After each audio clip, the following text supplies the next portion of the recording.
All right. Well, we are back, huh? We're back at the 9 Club Stop and Chat. Today we have a special guest, Mr. Alphonzo Rawls. Yeah. Well, hello again. Wait a minute. What is that? Is that your little... Get Alf back in the shot here. We need Alf back. Let's see that. I don't even remember what Alf... Like, what was his tagline? He had a tagline. He would always say something. I don't know. That's a good question. He did. He had a strong one. I can't remember at the moment. It's really becoming, wow, the memory. That was such a good show. I loved it. But I feel like he had this slogan and this tagline he'd always say in every episode. He did. That was probably something in regards to cats. I know he liked cats a lot. Cats, Did he eat cats? Yeah, he would eat cats, yeah. I always liked his voice. He had a solid voice. I wonder. Good voice. He did have solid. That'd be crazy if you were like. I think you guys have a similar laugh. Who?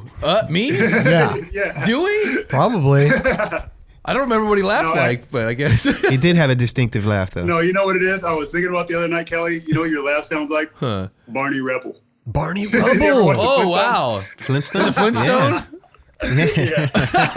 I can't remember what their laughs sound like, but that's I guess. That's the best name ever. It's a distinctive laugh. I love it. It cheers me up. Barney's such a good name. Barney is a good name, yeah. What a name, right? Barney. Barney's good. Yeah. There's not too many Barneys. Well, I had a cat growing up named Barney. Yeah. Elf, dude, how are you, bro? You're looking great. Everything good? Thank you. Everything's good, man. No complaints. Just busy as ever. Yeah. You know, trying to stretch. Trying to get 25 hours out of a day. 25, yeah. Huh? Mm-hmm. Man, how about you guys? It's a grind. I see you guys having a good old time, slapping curbs and we're having some good laughs. We're having fun, man. Can't complain. We got Dubs over here, Jeron, sitting in Roger's seat. Oh man, it's been a minute, man. We over here. I know. Always good to see you, Dubs. Always, bro. When did you guys meet? We met early 90s, huh, Dubs? Yeah, definitely. I say it was actually. Yeah, it had to be around 92, 91, 92. Probably even 89. I mean, we're talking like, the castle contests and stuff like that. There could be definitely NSAs. some interaction and mixing and mingle around that time for sure. Right. Who were you skating for back then? 8th Street. 8th Street, okay. Yeah. And that's when you were skating with Eric quite a bit, I would imagine. That's when I lived with Eric. Yes, so that's when we met. Gotcha. Yeah, so I lived with Eric actually for the couple of years before he had moved to LA to go live with Tim. Yeah. And then when he did that, that's when you guys were kind of linked up quite a bit. Yep. Mm-hmm. And then, at that time I was still kind of nervous about leaving my comfort zone, so I didn't want to move up to LA. I ended up moving to another location in Oceanside with Rob Deerdick and John Drake. Oh, wow. Damn, John Drake. Yeah. Dude, sick. Yeah. So stayed there for about a year, and then after the lease was up there, I thought, why don't I give LA a try? I mean, most of my footage has been in San Diego, so let me see if I can, link up with some new spots and a new scenery or whatever, and just wasn't as productive as I would have liked to been out there. I didn't link up with that many people. It was just a lonely time in my life. I don't know. Really? I mean, I just didn't really link up with anyone. It was just kind of an odd age too. I think I was 19 or 20, so it wasn't like I could enjoy myself and go out and hang out and party or nothing like that. I just lived in a studio apartment by myself off of Sunset and Poinsettia. With the right in the mix. Right in the mix. Right. Yeah. Almost across from where Timmy and Eric lived. Yeah. Right in the zone. Yeah. Right in so the zone. strange to me because that was the zone, right? And so being a 19, 20-year-old kid, you feel like you would just be jumping right there in the mix, and it's weird. Yeah, no, it was a weird time. I was just I was such a loner back then. I just I would go cruise to skate spots myself, but never really filmed or linked up with the crew out there and was any bit productive at all out there. At least you gave it a shot, though. You tried to move out there and, you gave it a shot.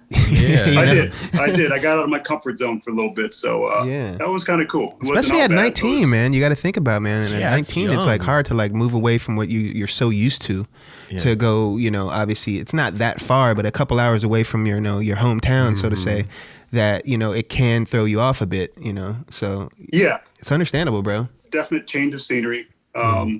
it was weird. I just I bought a mountain bike and would just cruise around like Hollywood Boulevard, like 2 or 3 in the morning, just driving around, just checking out the scene and shit. But in hindsight, it was probably pretty sketchy to do that, huh? Yeah, I'd say so. Then. Well, at least a bike you could pedal fast. If some shit was going down, you could zip out of there. Especially if you're by yourself. Can't out-pedal a gun, though. That's true. I was scrolling pretty deep into the some less than savory spots. And back then too, it wasn't all fun and games out there. Yeah. It was pretty. No, it really was pretty dirty. Yeah. Yeah, it was definitely rougher than it was today. Yeah. Out there. And then what did you do? You just spent maybe a year or so out here, and then went back?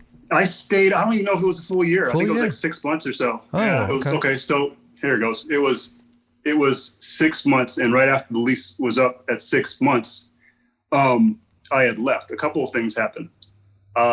When I lived up in LA, I would drive down to San Diego quite a bit and hang out Pacific Drives, all my buddies and stuff that I was familiar with. And so I was down there one day. I was riding for 8th Street at the time when it had just transitioned over to be called Evil. Mm-hmm. And I was visiting there for the weekend or a weekday or whatever, and someone had came in and was like, "Hey, I was just at 8th Street and I heard Brian Barber talking all kind of shit about you." So Brian Barber used to be he used to work at 8th Street when it was running out of Tony Magg's house, and it was called Evil. Mm-hmm. And they were talking about how, he was telling Mag about how they should give you a pay cut and then give him a raise and all that stuff. And so, that didn't sit well with me. So I drove from Pacific Drive and got to lumping up some people out there. Oh, shit. Well, that's not a nice thing to do, man. Well, I mean, sometimes you got to do what you got to do. No, not on Alf's part. Okay, on the other guy. Right. Yeah. Other dude. What are you doing going in there talking all that shit? There you go. That was my thought exactly. Right. You know what I mean? So, I had something to say and do about it. And right. That didn't sit well with Mag, and we kind of got into an argument after that and decided to split ways. Around about the same time that my 6-month lease was up at that place. So I just kind of ended up moving back. I ended up moving back to Oceanside after that again. Oh, okay. I had to end up moving back actually with my mom again for a few months. And then, I rebounded to, what was it after that? Natural, possibly? Natural. Yeah. With Jason Rogers. I rode for Natural, which was ran by the same distribution that distributed Vision Skateboards and stuff. Brad Dorfman was running that out of Costa Mesa. And so that was me, Jason Rogers, Danny Mayer, and Bucky Lassick. Wow. At the time. Yeah. What a crew. And then I was back on. I was able to move out of Mom's house again. Hey, but rebound. The folks' house is always a nice, interim, and little safe zone. You go back there, but for sure. What, dude? Alf, I let me tell you something. I said it to you when you were on the show before your episode and everything, but that Union Wheels video part, bro, like that. Let me tell you something. We always talk about stuff on the show that really shaped us or transformed our skating or whatever. That was one of the videos for me. You know what I mean? Like your part with that song, that slow song it was some dude at a bar song or something, right? Like it was like a weird, but like I loved it, man. And I would watch that over and over and over again. And so I just want to thank you, bro. Like you were one of the guys that really he brought you into skateboarding. It affected me. Yeah. It affected me. Right on. In a good way. In a good way. I appreciate that. For sure. I appreciate that. Yeah, I felt like that video kind of had its own little DIY feel to it, and it just, it wasn't like the hardcore, most gnarly skating, but it had its own personality and its own soundtrack to it that I felt like made it distinctive. I loved it and kind of enjoyable to watch. Yeah, I lucked out with that song. I think it was kind of a pretty cool song. I haven't heard nothing. I never heard that before, and I haven't really heard that song or that band after. And what year did that come out? I'm sorry. I don't even know. Who else was in that video? I'm bad at that. If I had to guess, I'm going to say like 91, 2. Am I off there? Okay. 3? Well, listen, I started skating around 91. Okay. So you could be right on the money there. Maybe 92, 93-ish, maybe. Yeah, that makes sense. Yeah, somewhere in that Somewhere zone. in there, yeah. That makes sense. I was living with Eric at the time, so I'm thinking it was 91, 92. Well, because Eric had a part in there too. Yeah. I would fast forward Eric's part straight to your part, bro. You know what I'm saying? Yes. Sometimes you got to get right to the meat and potatoes. The meat and potatoes. Hey. There was hardly any meat and potatoes coming from my part there. No, it was so good though. cruising. Like I said, like it made me feel a certain way, and I would watch it over and over again. And I said it to you on the show before, but I always have to say it to you, man. That part, I loved it. So Hell good. yeah. So good. Appreciate you, brother. Of course, bro. I appreciate you. I appreciate you, man. Roberts. I think for me, anything that I saw of you early on, because I didn't see too many people that were of color for me growing up. So for me, seeing you prior, and don't get me wrong, like obviously we come from the same realm, but I saw you on video before I was on video. So for me, it was definitely special to see that, and be able to be like, man, I think I could do this shit too. Yeah. Yeah. In the realest way. So yeah, man. Big ups. You know what's for a that. trip? It's like I'm looking at Dubs right now. He still has the same baby face as he had. I was gonna say the same thing about you.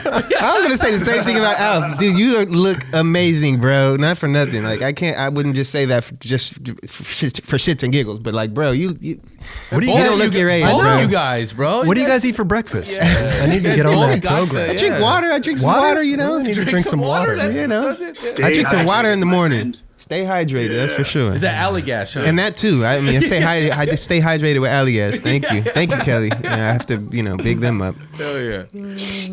But yeah, You have dude. kids and stuff now, huh, Dubs? I do. I got one little. I one little man. He's 5 years old, and he's our world. That's for sure, man. How many kids you got right now? I got two. I got two girls. Amazing. Yeah, Moselle, Khalees and Moselle, 12 and 14.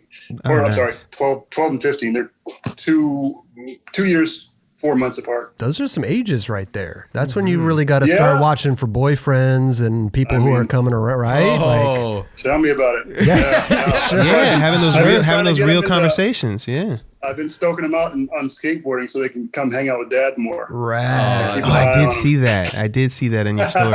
Are they getting into it? You know what? Oddly enough, for this past week, they've been really into it. I've been dragging my youngest one with me, and she seems to have something for the skateboard. I think, she's got like a pretty fearless attitude about it. I mean, Super cool. I was really trying to, as best I can, trying to figure out a way to teach her that's going to maintain her interest in it. You know what I mean? I didn't want her to go at it too hard and fall on something that she probably wasn't ready for and discourage herself or anything. So I was kind of just taking it at our pace, starting at the top of the skate park, pumping down, to the bottom and getting her used to kind of turning and steering the board. Mm-hmm. And so by the end of the day, she got more comfortable with it. And so she was super stoked on that. And then I taught her to drop in on one of the little 3-foot quarter pipes. Oh, and wow. The rad thing about that is in my years, I've seen many people try to drop in, and the hesitance of the first time you drop in, where you're just standing on top of a lip or whatever forever, that was nothing with her. She stood on. I told her, put all your weight in the front, and then drop in. She did it. She did that. Yeah. I held her hand. She stepped on right on it and did it. And the first couple of times, she was leaning too far back, and she zung out a little bit. Not enough to hurt herself or nothing, but Sure. after the third try, she made it, and it was no problem. So Amazing. we ended on that good note, and so she was fired enough having done that. You know what I mean? The way that day unfolded, that she was hyped to skate the following day. But after I had texted my older one, Khalees, my 15-year-old, the video of her younger sister dropping in, she then showed her one of her best friends that she was hanging out with, and they got all fired up and wanted to go skate. So we went skating the following day at local Algo Norte in Carlsbad. Oh, sick. Inspired her. And then Super sick. yeah, and then before I hopped on the line with you guys, I was just me and the family were at Cab's house, Steve Caballero's house, skating his mini ramp and hanging out with him, and Soy and his kids were there, and Rad. yeah, man. Wow, dude. So awesome. Some they're epic part of the scene families now. right Yeah, there. dude. Wait, so Yeah. Steve Caballero lives up there now? Steve Caballero. Wow. Lives in Carlsbad now. Yeah. Amazing. No, it's awesome. Yeah. That's super dope. It's incredible. Like getting a phone call from Stevie Cab and he's like, yo, let's go skate. Like, never, you know what I mean? It's like, Totally. I always zoom back to like the 13-year-old me with cab posters on the wall or riding the cab board or whatever. And it's like, that's the homie now. You know what I'm saying? So I never take shit like that for granted. Exactly. You know what I mean? Yeah. Exactly. Even after all these years, like, you know, hanging out with dudes like that, it's just like, wow, really? This is, you know, It's a small this thing, is but they're how huge. everything is shaped out to be. It's awesome. I must have not had reception or something at the time. You don't have any kids, dude. No, but I could have gone over and still hung out. It's a family deal. I know, but still, man, cab, bro. But man, like I said before, you're looking great. You're doing great things. Let's talk about stuff, man. Let's talk about everybody skates. Let's talk about Everybody skates. Hey, everybody man, we still here, skates. doing cool shit. This is Definitely. you know, this is one of the T's. I like it. Everybody skates. I right like there. it. I like it. Yeah. What else? I definitely back that. Yeah. Yeah. Here, let me show and tell a little bit. since Yeah, we're talking please. about every What skate. is I up mean, why there? wouldn't I, right? Oh, he's got So some here's new. here's a collab I did. You know, an idea that I had. Not Alf Oh, Cab. wow. Nice. But the Alf Cab, Wow. I love I'm that. gonna need one of those. Yeah, that's amazing. That's as you can see, that's the Alf character dressed up like the Cab Dragon. That's so And it, legendary. you know, the word Alf Cab is a play off of half cab. Yep. wow. You know, Man, the type of Cab shit must we have do. been over the moon with that one. Bro. Cab, yeah. I also did one where I combined like two of some of my favorite skateboarders growing up in the 80s, Christian Asoy and Tony Hawk. Yes. I called it the Hawsoy. Wow. Yes. All And so yeah, I did this like a few months ago. You know, a lot of what I do is just limited release. It's like I drop it, it's Right. available for a week. After that, then you know, if you didn't get it, then it's gone. I might re-release it or whatever. Sure. Here's a classic you might be familiar with. Yep. Oh yeah. Yep. The Smith grind. Everybody skates the Smith grind. So good. Yeah. That's a you know, legendary that's one right been there. a really, really popular one. Yeah. What else check this out. I love it, bro. What else you got? Talking about everybody skates. Everybody. Check this one out. I'm sure we've thought it. We've all said it. Mike Hawk. Finally, somebody acknowledges Mike. Yes. Mike Hawk. That shit is So huge. basically, so basically, a what big I did one. was, you know, obviously for the people that don't know, is I took the Hawk skull and combined it with the Mike McGill graphic, and there you have it, Mike Hawk. Collabo at its Alphonzo. best. I'm gonna need one of each of those, size large. Oh, I got you. I'd be Shit. honored to Walk make you around guys with- out. Yeah, Walk around with a Mike Hawk I'll shirt. shout Oh you guys yeah. out. I want the And then- Alf Cab. I'll walk them all at When the you same say time. it fast, it sounds funny. Mike Hawk. Oh yeah. And then Yes, Oh, this yeah. is the one. Yeah. Oh yeah. you Hell guys yeah. have seen this Yep. floating around in the interweb, but Yes. I had to do this for the peeps. You know what I'm saying? I had to throw some recognition at the at the melanated brothers. You know what I mean? Out And there you doing updated it, influencing. dude. I'd love to see that you updated it. It was an amazing update. Right, and so I'm actually working with the barracks on something pretty special that you guys will have to be tuned in for here in the next weeks to come or whatever, where we're gonna do something pretty cool. Okay. You know, Nice. along that line. So How did you Stay go tuned. about adding those names? Because I feel like you want to get it right. You know what I mean? Like you don't want to Yeah. leave anybody off. And how many nights are you thinking about it and looking through your comments to see what names you should put on there? Like, Yeah, did you look Seems through like a- old Yeah. magazines too, or Seems like like was it?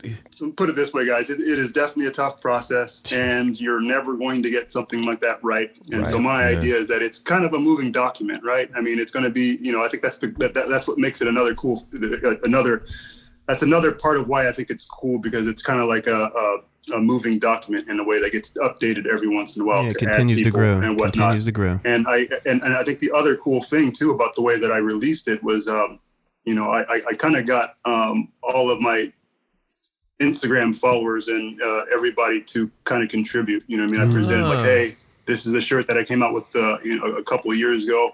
I'm updating it, and I wanted to kind of add some names or whatever. And so I kind of asked them, like, who do you think, belongs and why? And got just a whole list of comments and suggestions and stuff. And, there was a lot of vetting, going on, and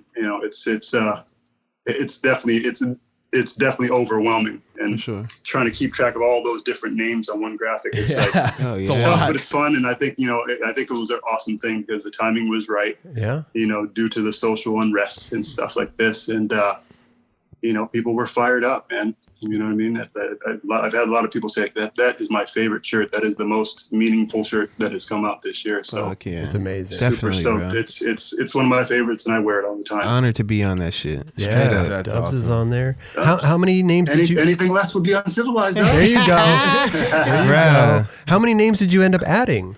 I didn't count how many names, but I think there's a total of 200 or more. Wow. 100. Yeah. Okay. That was cool, man. I was like, I saw like Tobias Walker on there, and like I remember watching him growing up, and I was like, dude, that dude was so sick. Yeah. I don't know. Yeah. That was just the new generation, and like it's so rad, the amount of people on there, man. So cool. Because Dubs, had I done this in the 90s, it would have been like 3 names. Bro, like you speaking the truth. Like, I mean, it would have been very slim pickings. It wouldn't have been how, obviously this is a legendary moment based on, you making it at this time and this moment. So, right. I mean, so I felt like it was an awesome statement, and it was, on the right side of things. So, I was stoked that everybody gravitated towards it the way that they did, and everyone was as excited about it, and all the positive feedback that I got from it was pretty. It's why I do this shit. You know what I'm saying?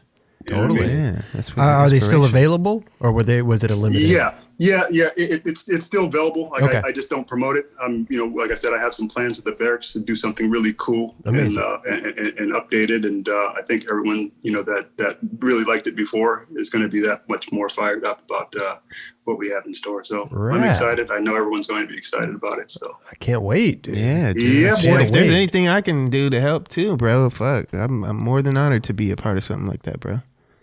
Okay, I hear you, buddy. Just no doubt. I mean, I don't know what it's pertaining to, but if it's going, whatever. I'll step back. But like, in this type of scenario, in these type of situations, this is stuff that I definitely want to be a part of, especially if a skateboarder is doing it. Hey, I love you, Dubs, and as I hear you, as I'm listening to you talk, my brain's trying to put some ideas in motion of how we could work together. So yeah, bro. How about this? How about this? You guys just go skate, and we can all just watch, because you guys are beautiful to watch on a skateboard. I mean, that goes without being said as far as skating. Let's do this. Let's go. I love watching you guys skate, man. That's cool enough. I appreciate that, Kelly. Yeah. I trip, like, hey, you're saying about the Steve Caballero, like you looked up to him and you get to hang out with him. I think about that all the time with you guys. I swear, because it's like I looked up to you guys as a kid and saw you in the videos and magazines. So it's just chilling here with you guys. Even with Raj too, I saw him. Yeah. Yeah. So and still killing it, bro. Yeah. Alf, you're still out there just ripping it up. Yeah, I mean, love it. My intentions is to actually skate more than I do, and sometimes I really got to kind of peel myself up out of my office here. Unfortunately, I'm just way too busy at times. Well, you know what? I'm never too busy to go skate. It's just I just put it off. Okay, so if you were just going to go leave your house and go skate for a couple hours, where would you go? Normally, there's a skate park about 10 minutes away called Prince Park in Oceanside. I mean, a lot of the footage that you see of me is from there. Gotcha. That's my spot. A lot of rad stuff, dude. You're seriously killing it, bro. Everything that I've been seeing, I'm like, damn, fuck, Alpha's on this shit. I know. Making me, I gotta get out. Fuck. The transition skills he's got. Yeah, bro. So good. Yeah, I mean. That park is perfect for it too, because I'm all about the low impact and just kind of, being creative and stuff. And so there's a couple little 2-3 foot quarter pipes, that I like goofing around on and seeing if I can come up with new ideas and little bank wedges and stuff I can kind of go and for the most part not get too hurt. Sure. You know what I'm saying? Sure. And so I love it. Well, at least you have something. I like all the creative things still left to do, like on transition, on stuff like like little quarter pipes and stuff. Yeah, and you got the skills to do that. So yeah, let's keep it coming. We love seeing it. And at least you have a place that's like literally 10 minutes from your house. Like that helps a lot. Yeah. That helps a lot. Tremendously. Yeah, you know what's crazy? It's like where I live, there's 3 skate parks in Oceanside, all within like a 5-mile radius stuff. But I pretty much end up frequenting that one, which, as it turns out, sits on the lot where I actually learned how to drive. My mom used to take me there while I was practicing to get my driver's license or whatnot in that same lot. And then there was a drive-in theater that was a swap meet right there as well that I used to work at when I was a kid. Wow. No way. You know, there is a bit of that sense of nostalgia when I'm just there because I grew up in that area. And then also another thing about that, if you went up the little path that runs behind it, heading west about a quarter mile, that is where the chin ramp sat. What? Yeah. No Back in, way. what was that, 87? Yep. Damn, all kinds Yep. of history down there. Amazing, Yeah. dude. But did you pass your driver's license test first try? I did. Okay, good. Yeah, he Good. I I can did. see that. Yeah. I Probably didn't. chilling. I didn't. You didn't? You had to go back like a week later? Yeah. I had to go back a couple times, I Oh, think. no. Was it a week later you had to wait? I don't know. You had to wait a while. No, I think. you had to wait a little Couple longer. weeks, Yeah. maybe a month or so. I was gonna ask, isn't there like a lot right next to that skate park where people jump out of planes and that's where they land? Oh, wow. Yes. Yeah. There's a little airport there, and somebody runs a skydiving business out of the airport. It's so awesome to see though too. It's like it's all day.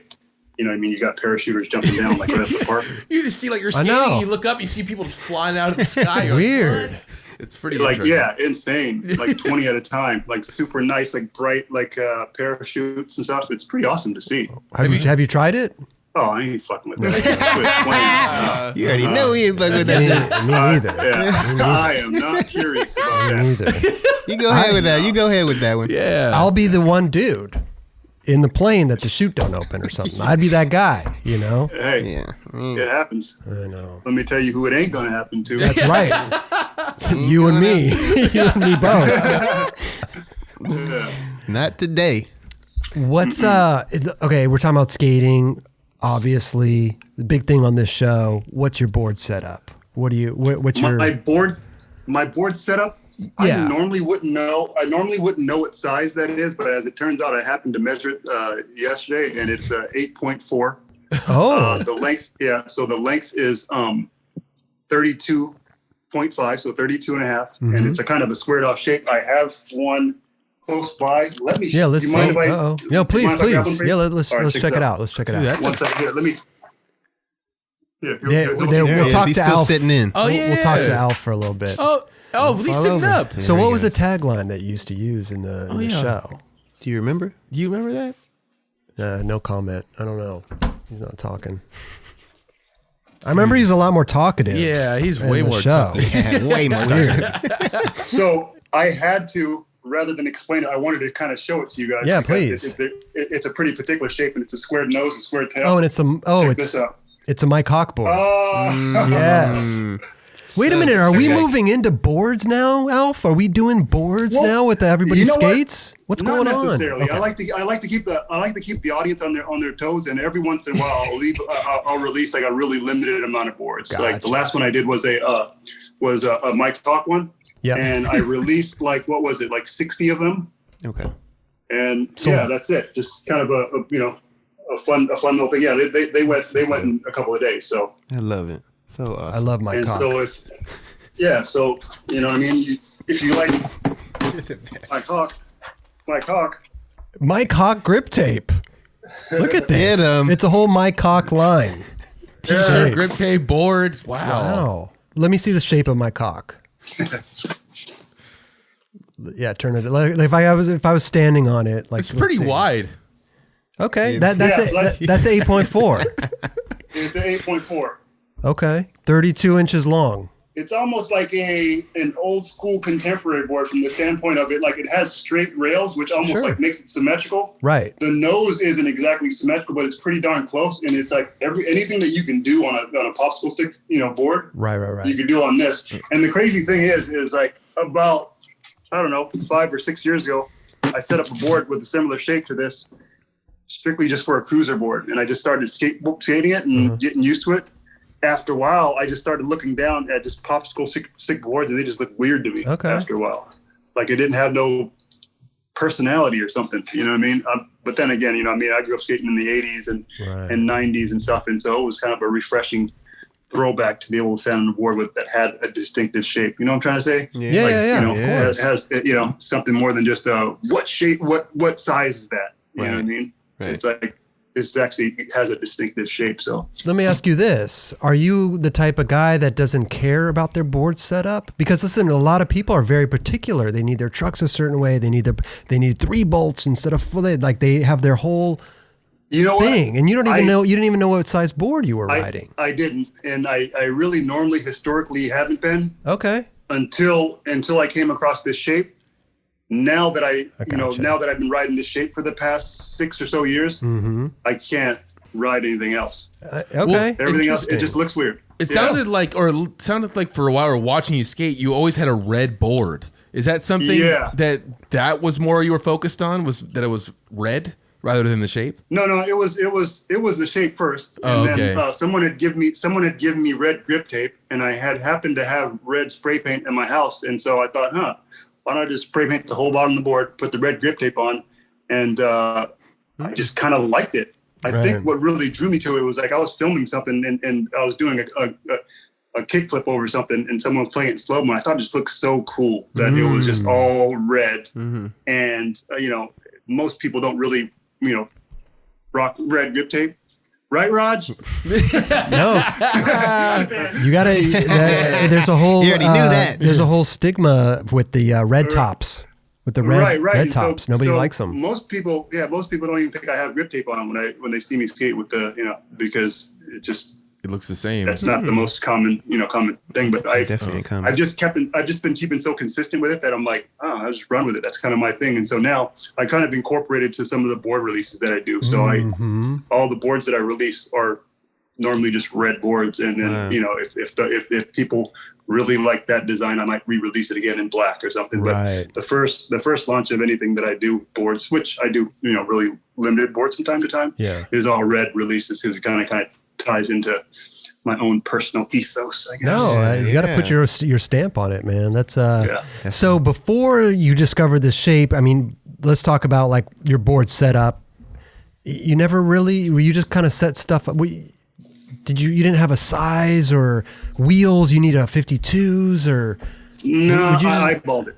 Really? I eyeballed it, and as far as wheels go, I mean, I kept a pretty decent range of what was acceptable, not by probably a good 4 millimeters. So anything from 54 to 57, somewhere in around there. You know what I mean? It's so amazing to me because, like, you're an amazing skateboarder. And just not to care about their setup in a way, because like I know a lot of pros that just they need the grip tape, they need this size board, they need like to the T, you know. And here you are, you're just kind of throwing shit together and just killing it. Yeah, for the most part, I just eyeballed it. Just adapt to every board. I mean, I can't. I was like that in the beginning. You know, I think. Were? Yeah, I mean, shit. With blind days and the beginning of girl days, I didn't trip on like what size is it? No, dude. Like, said, give me a board. I'm ready. Let's go. But as you got older, I say in the last 10 or 15 years, like you need your shit. I've dialed it in a little bit more for sure. Yeah, I've honed in a little bit. You know, past like 5 years or so now. I'm not, like I said, I'm exclusively that shape. And I've had samples, of them made from different places, and the concave varies or whatever. So as long as it's not too steep, I'm good with that. I like a mellow concave, this particular shape. And now, you know, since I ride skate parks, you know, for the most part, I'm down for like 52s, 53s as far as wheels, you know, smaller wheels. Are you skating like softer wheels? I prefer hard wheels. Okay. Probably. And wide or skinny? I would say probably medium to wide. And what kind of trucks? But I mean, I'm not really too specific about that. I haven't really honed in on wheel width yet, but I mean, specific sizes. Right. 52, 53s is kind of my zone. And the trucks? I couldn't really tell you the dimensions, but I'm just on the wider side of indies. Okay. Yeah, I like something a little wider. Sure. You're not seeing your wheels come outside the board, right? No, mega that's huge. That's like yeah.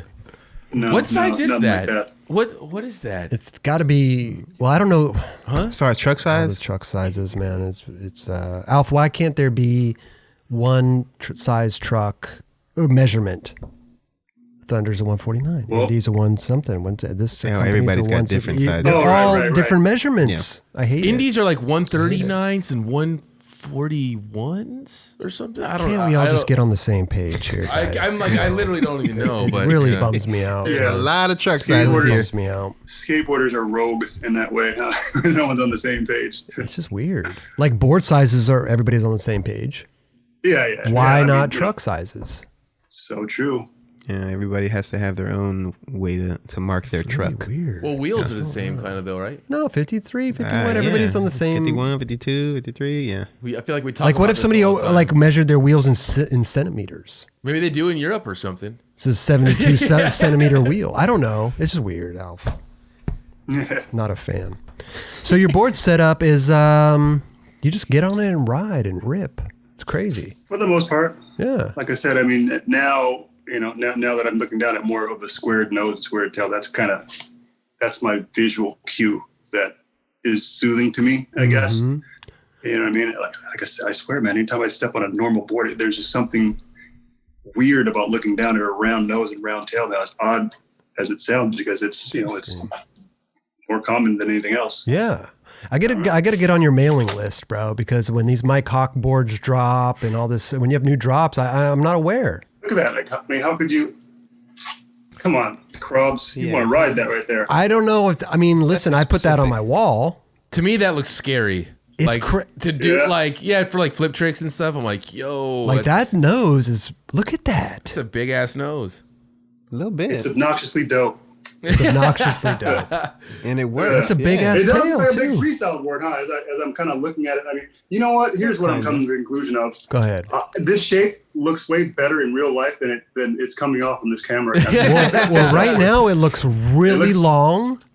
It doesn't look that wide. Yeah. 32.5 is like pretty damn long. It looks really long. Yeah. Like usually Like there it looks normal, but from the front it looks really like skinny and long. It looks narrow for whatever on video. But it's not. It's the illusion. Optical illusion. Yeah. But to ride one is to love one.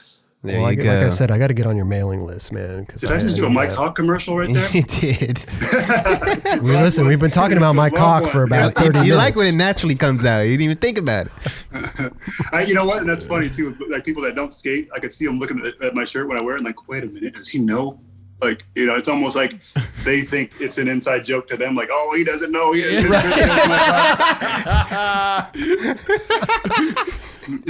That's great. Finally, somebody made a Mike Hawk shirt and board. It's about time. Straight up. I'm sure it's been at the tip of everyone's tongue. Pause. Yeah. Since the early, since the late mid '80s. I'm sure Tony Hawk and his son are probably sick of hearing it too. You know? Yeah. I'm sure. Did you show him that board? Sure. I mean, Tony probably. Oh yeah. I sent Tony Hawk my favorite. Oh, you had to get the stamp. You had to get the certified stamp, dude. I'm always bombarding him with boxes of everybody's skate stuff. Sick. Nice. He's awesome. He's always support me in some way or the other. So I mean, I just love the dude. He's an awesome guy, he man. Is. Really, no, he really is. Really. Hell yeah. Yeah. Couldn't have a better person out there championing. Say holding that flag, bro. Yeah. Straight up. I mean, more than holding that flag. I mean, look at the level that he's on. Like, you know what I mean? Dude. Still, has he slowed down ever? Yeah. I mean, I think he skates as much now as he ever has, and just the level of progression and level of comfort on the board is just like, dude, insane. I saw recently on the barracks he had like his dream trick where he does like the pop shove it blunt slide to fake you. Did you see that? Yeah, you see that, dude? And I was like, that's such like a simple but hard trick. Like not like simple trick, but like how you never thought of that, right? You know what I mean? Like just doing a pop shove it blunt slide. That's insane. And here he is, 50-something years old. Still has tricks on his trick list, marking them off. And even if you thought about that, it's like, good luck. Yeah, exactly. You know what I mean? Just to show it the blunt side, but like, no, dude, that's actually like super, super hard. For sure. Yeah. It's an awkward, super awkward thing. Yeah. I heard he skates like every day. Every day he's on a ramp. It's crazy. Very impressive. Yeah. Love to see an Alf Tony session, man. Let's get that going. Shit, I'd love to see. Yeah, I'd love to see an Alf and Tony session. Yeah. I still, full disclosure, I still fan out on Tony Hawk. I think we all do. I think, yeah. We all. I mean, you could know him for how many ever years, and it's still Tony Hawk. No, Crazy. absolutely. Legendary, bro. Man. Oh, one thing I wanted to ask you was, can we talk about shoe game for a little bit? Yeah, please. Let's talk about this shoe game. Because listen, you've designed shoes for many, many, many skate companies and stuff like that. And right now you have your own shoe company that you launched. Yep. You're going to have to help me with the name, though. It's Savali? Savali. Savali. You got it right. Oh, Chris, there you go. Savali. Congrats. Yeah. Go. I spent 6 days trying to get that right. No. Right on. So Savale Footwear. Sounds amazing. Savali Footwear. Luxury footwear. This isn't skate shoes. Savali Footwear is a luxury footwear brand inspired by skateboarding, because what isn't? Exactly. And being that I've dedicated my life to skateboarding, quite naturally, I'm going to draw some inspiration from skateboarding. Of course. However, I'm just not, it's if I define it as anything, it's more of a luxury footwear brand, because, the plans there is to kind of expand into different categories. And I didn't want to pigeonhole myself to any kind of one style of footwear. Sure. You know what I mean? With my 25 plus years of experience in designing footwear, I've designed everything from snowboard boots to, skate shoes to sandals to, women's and everything in between. And my own personal vibe has been pretty eccentric, not eccentric, but expansive in regards to kind of my taste and stuff and the things that inspire me. So now being able to create my own footwear brand with no handcuffs, I guess, so to speak. This is the most important, gratifying project that I've been a part of, being that it's a culmination of 25 years in footwear design. I mean, the shoes look, as Jeron would say, buttery. Yeah, I was Buttery. just looking at that. We were just looking at the Instagram. Yeah, it's sick. They look amazing. So man. Wow. Here's a sneak peek of some stuff. I mean, I was contemplating earlier. We're not really launching until next month. October 15th is when we actually launch. Okay. We're actually going to be doing a launch event with the Barracks as well on the 15th. So look out for that. Okay, here's a sneak preview of some of the stuff that we're working at, though. This one's called the Intersect, the inspiration behind this was just it's inspired by a low top, classic bleacher toe style shoe with a few contemporary elements to it that kind of give it its own voice. With the wavy eye stay and this heel design right here. A little it was inspired of all things. It was inspired by a woman's purse. I mean, talk about drawing inspiration from all these different places and stuff. So that inspiration was drawn from a women's purse. Okay. What we're doing here is the shoe is really a luxury footwear, product, because if you look inside the shoe as well, I mean, this is all pig leather lining, pig leather lining on the tongue, pig leather lining on the insole. And even if you look at the shoes that you got now and you look at the lasting board, for the most part, this is kind of where footwear brands kind of, fall short as well, because it's like, why focus on the lasting board when no one's going to see it? They usually put cloth there, but that's even pig leather as well. Wow. Okay. It's better for sweat absorption.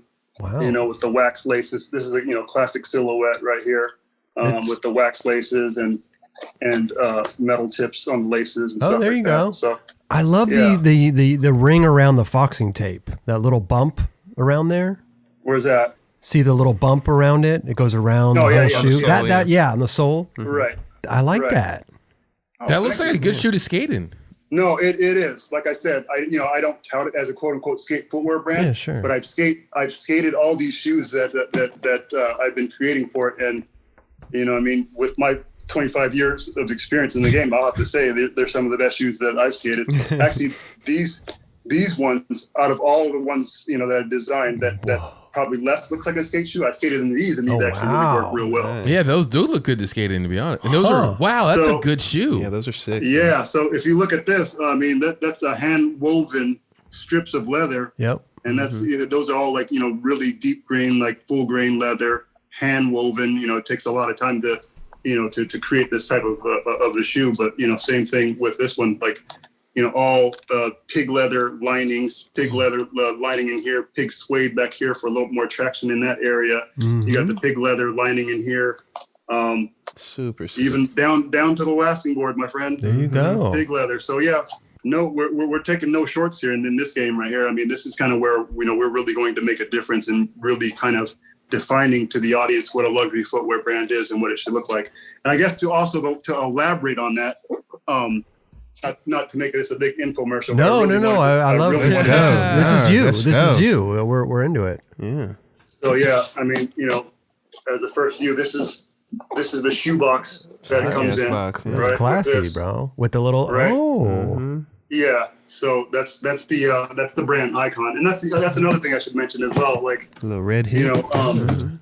there's no the shoe won't say Savali anywhere on it. I mean, I think the cool thing about it was that we created this brand identity marker as kind of the visual cue. But I just always thought shoes were cool without having blaring logos and stuff like that, especially if it's going to be a quote unquote luxury footwear brand. Shit is sick. And so it's got a magnet tip right here that clips towards the end or whatever. And so when you open the box, this is what you get. little bags. Yeah.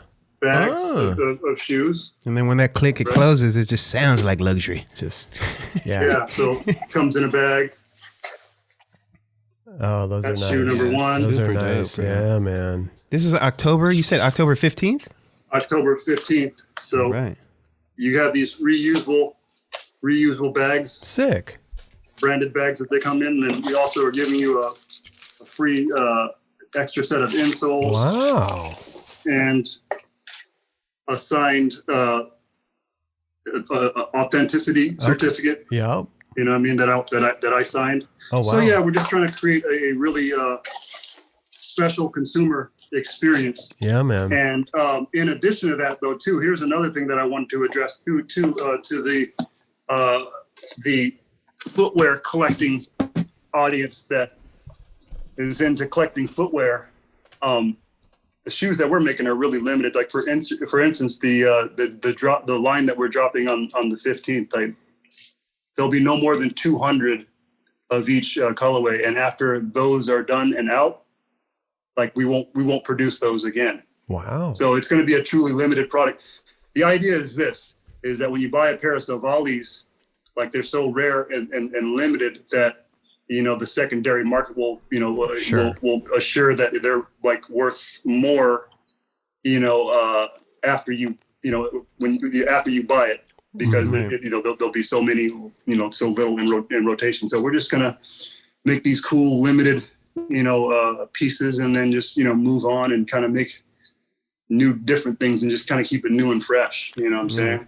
Yeah, and how do you? I mean, like I'm sitting here because listen, we're skateboarders, right? We know the ins and outs. We could start a skateboard company right now, and get out there and reach out to people, skate shops, different distributors, and stuff like that. Like, how do you even go about doing that in the luxury brand? I mean, we're talking about like Barney's and stuff like that, like places where you really need to get in there. They're not. I think our idea is this. I mean, our idea is, I mean, with the way that the world is shaped, it's like you really don't need a Barney's or anything like so that we're going to really online. to really define yourself as a consumer. luxury brand or anything. You know what I mean? And for us, we actually kind of prefer to do it that way. We're really just going to be kind of exclusively online. Gotcha. Okay. Besides from teaming up with our launch partners, the Barracks here on the 15th, we're basically going to stay exclusive online, just kind of keep it tight and maintain a closer relationship with our audience, and provide the best customer service as possible. Oh, for sure. Stuff that you can't really do as as efficiently by offering it to stores or whatnot. And I don't know. I just look forward to really building, relationships with the audience and kind of really taking their feedback and suggestions and allowing them to help me shape this brand. I have a lot of cool creative ideas, but at the same time, I do listen. I try to take the opportunity to listen to the consumers and listen to the feedback and stuff. And so that's another really exciting part of the process for me, is to really kind of understand where I am, if I hit the mark, if I miss the mark, how I can improve, and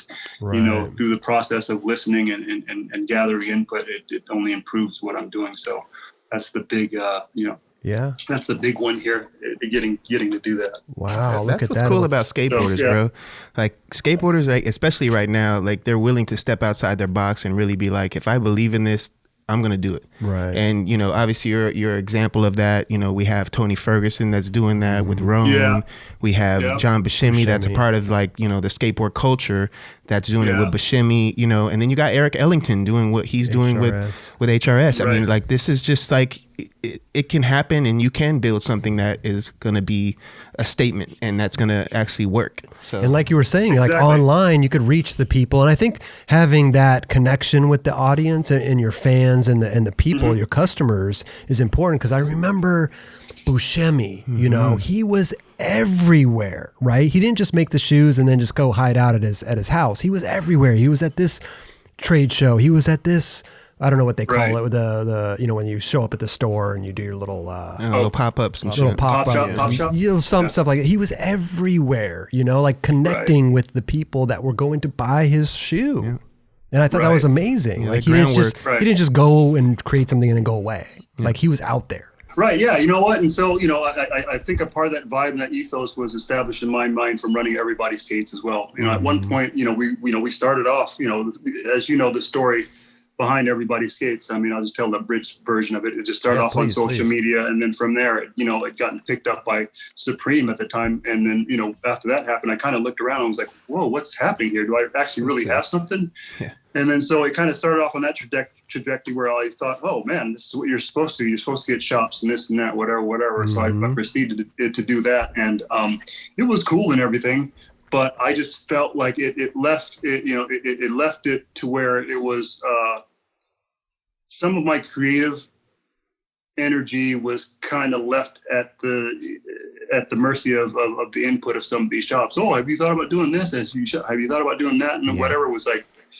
And so I decided to really kind of hone things in and really, do it myself and make that connection that I'm talking about making with Savali, with the customers directly, and kind of listening to their input. And the other thing too about Everybody Skates that I felt that was really rewarding to me, that I really wanted to carry over into what I'm doing here with Savali, is everybody that purchases from Everybody Skates, it's a hand signed, letter, me thanking them. Hey, thank you for your support. With a little doodle drawing that I do and stuff. And so it was real rewarding to hear the input and the feedback from the people and how, psyched they were, that, that relationship really felt like one-on-one, and what felt more personal than buying a pair of, I don't know, Levi's or whatever. Sure, You're not really ever going to talk to Mr. Strauss or whatever. Right. Mr. Levi. Yeah. Whatever, And so I felt like, those type of relationships, and especially the way, the climate of business is kind of shaping up to be. I thought that's kind of the most rewarding and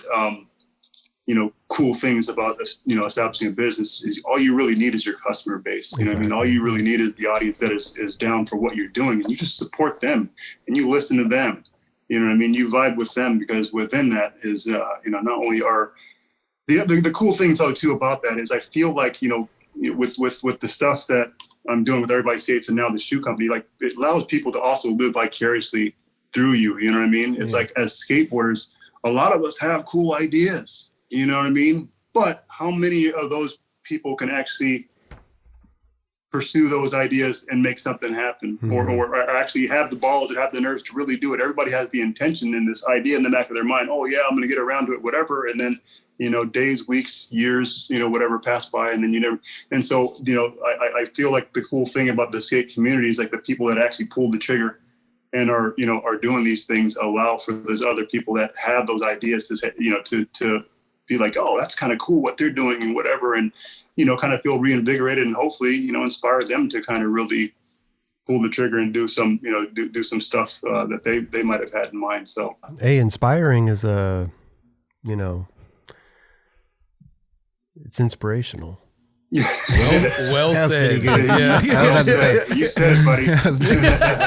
But listen, let me ask you a question. When we're talking about luxury footwear, and I noticed that other one you have in your hand, that's amazing. Is that I like that one. That one's this and is I like the little ring. Go ahead. Sorry. I just like that little ring. This is my reinterpretation of a classic boat style shoe. I was gonna say taking the speed lacing system that was popularized in classic skate shoes, and making something that might have started off in a category of footwear that you might not fuck with, like the boat shoe, but through my lens, through my filter, kind of creating something that was a little more, shit is clean, bro. It's clean. More hip.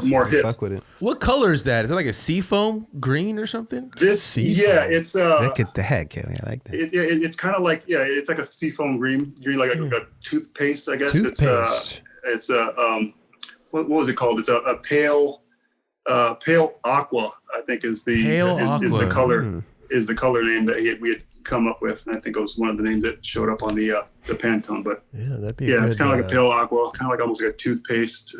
I'll fuck with those. I'll wear those. I'll take a box. Thank you. Dubs. I swear, guys, I would be so stoked that you guys rock this shit. That's obviously that is what I'm offering. That's on my grown man shit for the going out. With the lady.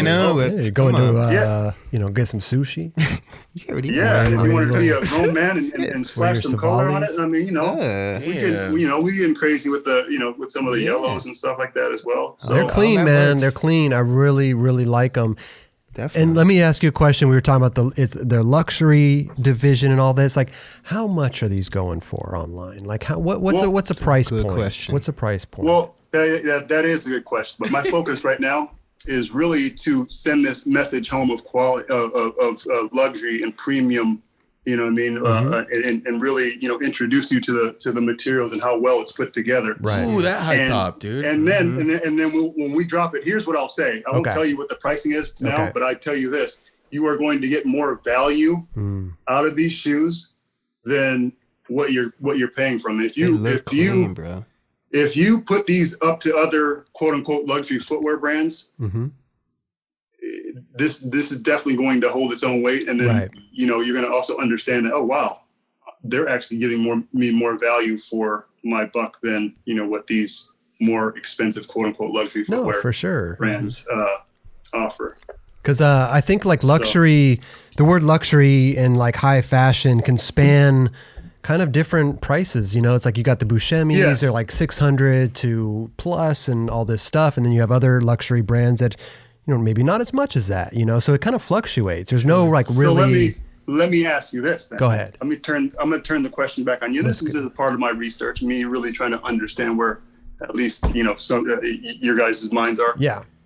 I mean, what are your thoughts? I mean, how much would you think a shoe like this would be with, this isn't cow leather. This is pig suede. With full grain, like I don't know if you can even catch. I could see the grain. Of the leather on there, but pig suede or pig leather linings, pig leather insole, right? Pig leather lasting board. Like where? I don't know. Just to get a gauge. Where would you say the price of this product? Well, I'll say this right now because. Seeing it on the screen but holding it can add even more value when you hold something in your hand, right? I definitely think that's the case. So totally. For sure, but I mean, honestly, I think you're around the Buscemi range. $500, $700. I would say I'm just being honest, like just seeing it from right now. Look, it's hard to gauge on how you're going to be like, oh, well, this is like, because, I mean, at the end of the day, you're just throwing a price out. But from what you're showing us right now, I think that it would be fair to be in between the 300 and 500 realm. I'm with you on that. Just obviously just seeing it. And like we haven't touched it. We're just seeing it. Yeah. Right. Yeah. So Right. Holding it, holding it might change the whole thing. Change the whole thing. I was gonna say 350-ish 350, zone. 350, 400. That's good to know. Okay. That's good to know. Well, here's what I will say without letting the cat out of the bag. Okay. The customer will not be disappointed. Like when they actually have the shoe in their, when they actually have the shoe in their hand, and they know what they paid for it. Right. They're gonna be like, I cannot believe that I got all this shoe and and just the whole, the consumer experience. Mm-hmm.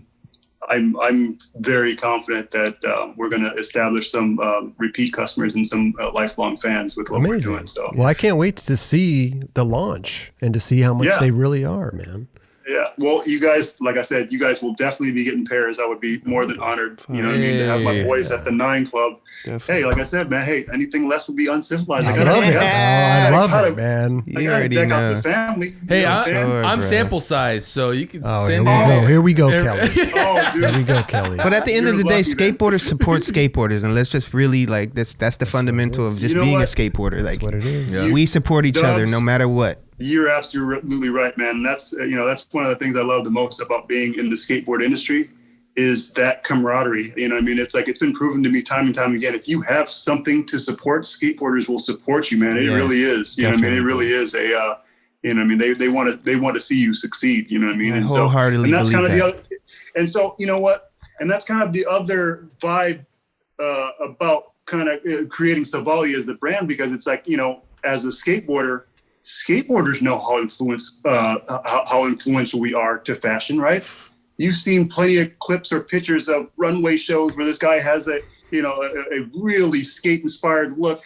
This, luxury brand is doing things that are knockoff of skate looks and styles or whatever, but almost like poor executions of it, right?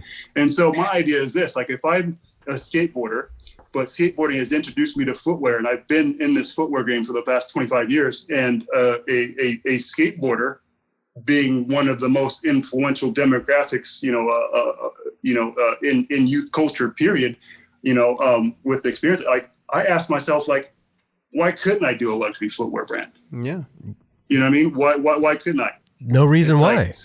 It's like high end, high fashion brands have been knocking us off forever. So here comes a guy that's been a part of the most influential, group, influential demographic in regards to fashion and influence. Like, my idea is, like, I can do every bit of a luxury footwear brand as anybody else, and actually have more, validity to the story, to the vision, to the, to the design. So absolutely, that's what we're doing here. So, so speaking to the whole, skateboarders supporting, skateboarders, I really can't wait.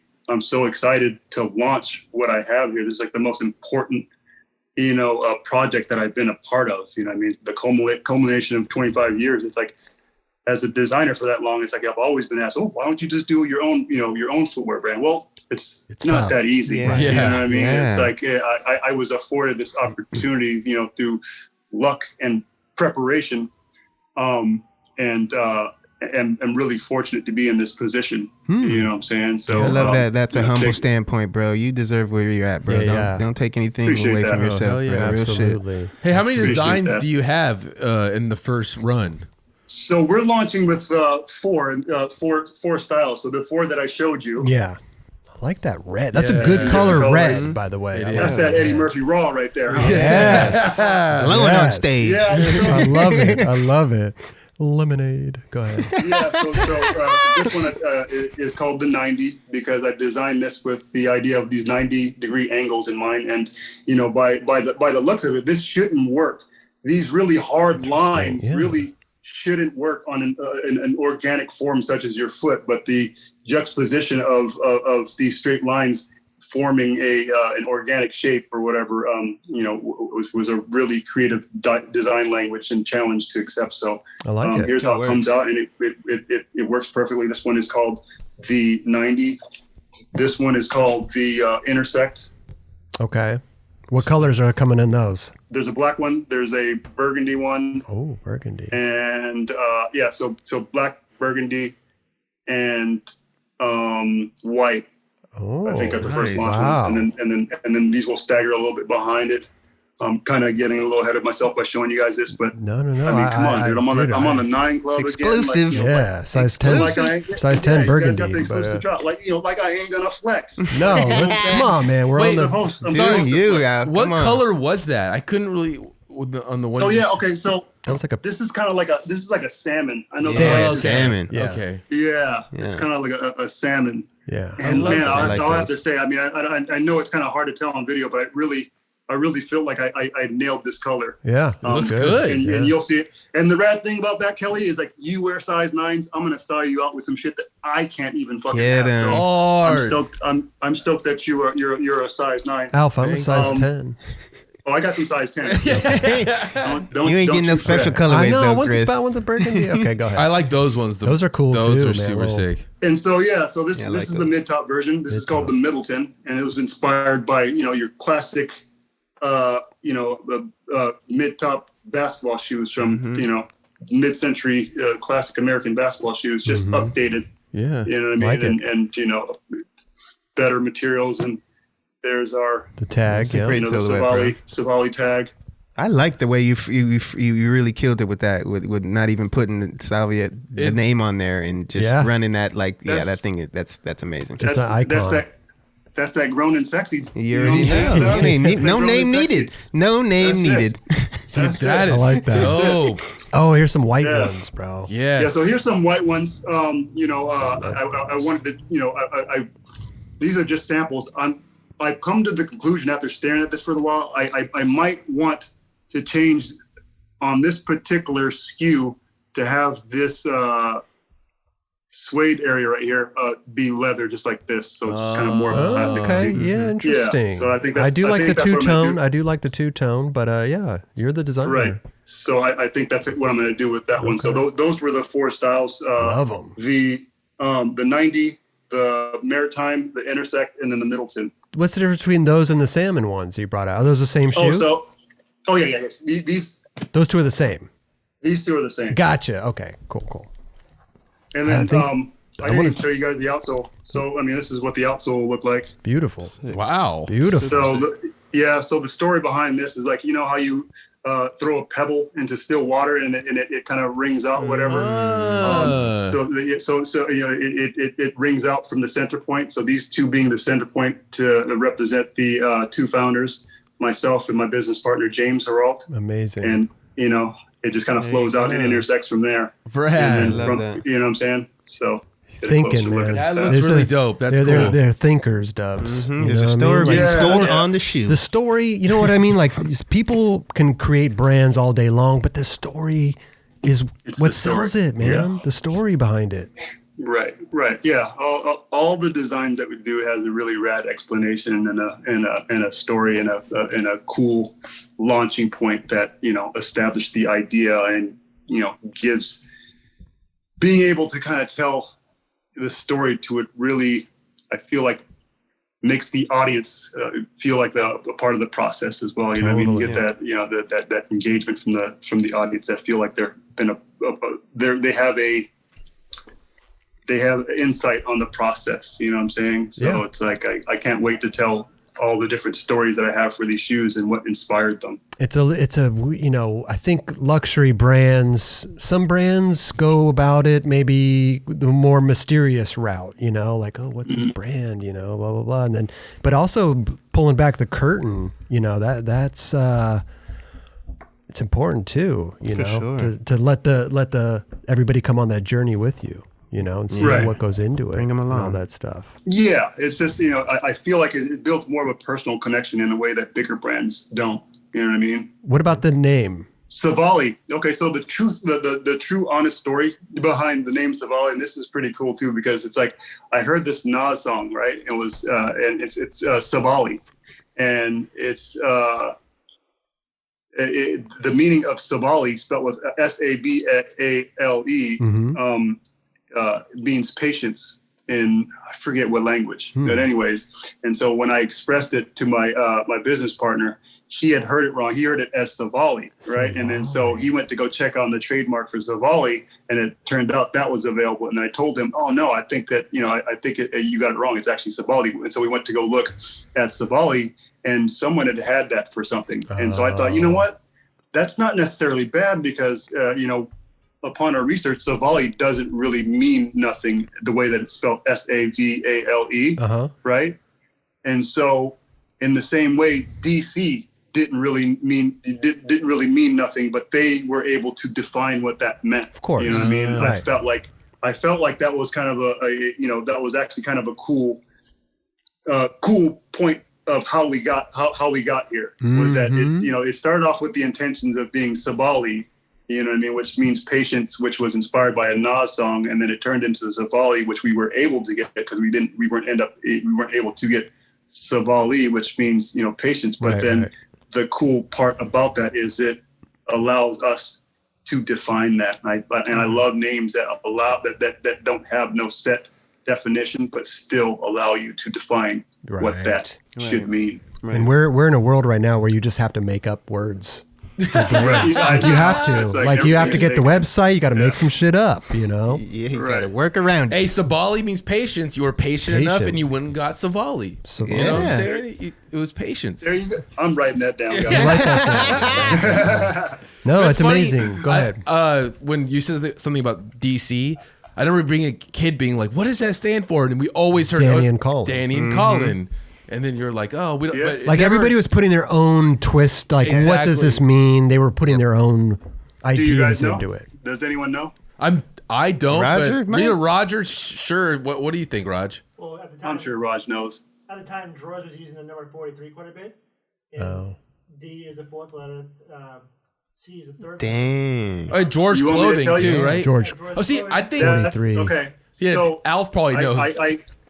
I grew up skating for drawers. I actually lived with Ken Block when they were creating DC shoes. I know exactly what it means, and it does mean drawers clothing. Okay. Wow. There you go. So there we Drawers go. clothing. There you go. And the cool thing is that they never really had to promote that. They never really had to promote that or put that out there or whatever. They just defined it for what they want you. Right. And why? There's no reason why they should be promoting that, or you know what I mean? Like it's DC. It is what it is. You know. It is. Yeah. It is what it is. So that was actually pretty intriguing. That has always been intriguing to me. The fact that no one really questioned what DC meant, right? And they never really publicly spoke to it, but they defined what that meant to the public. You know what I mean? Wow, that's so cool to hear. Crazy. Yeah. Good to know. Drawers Clothing, DC. That's crazy. You live with Ken Block when he was starting DC? Yeah.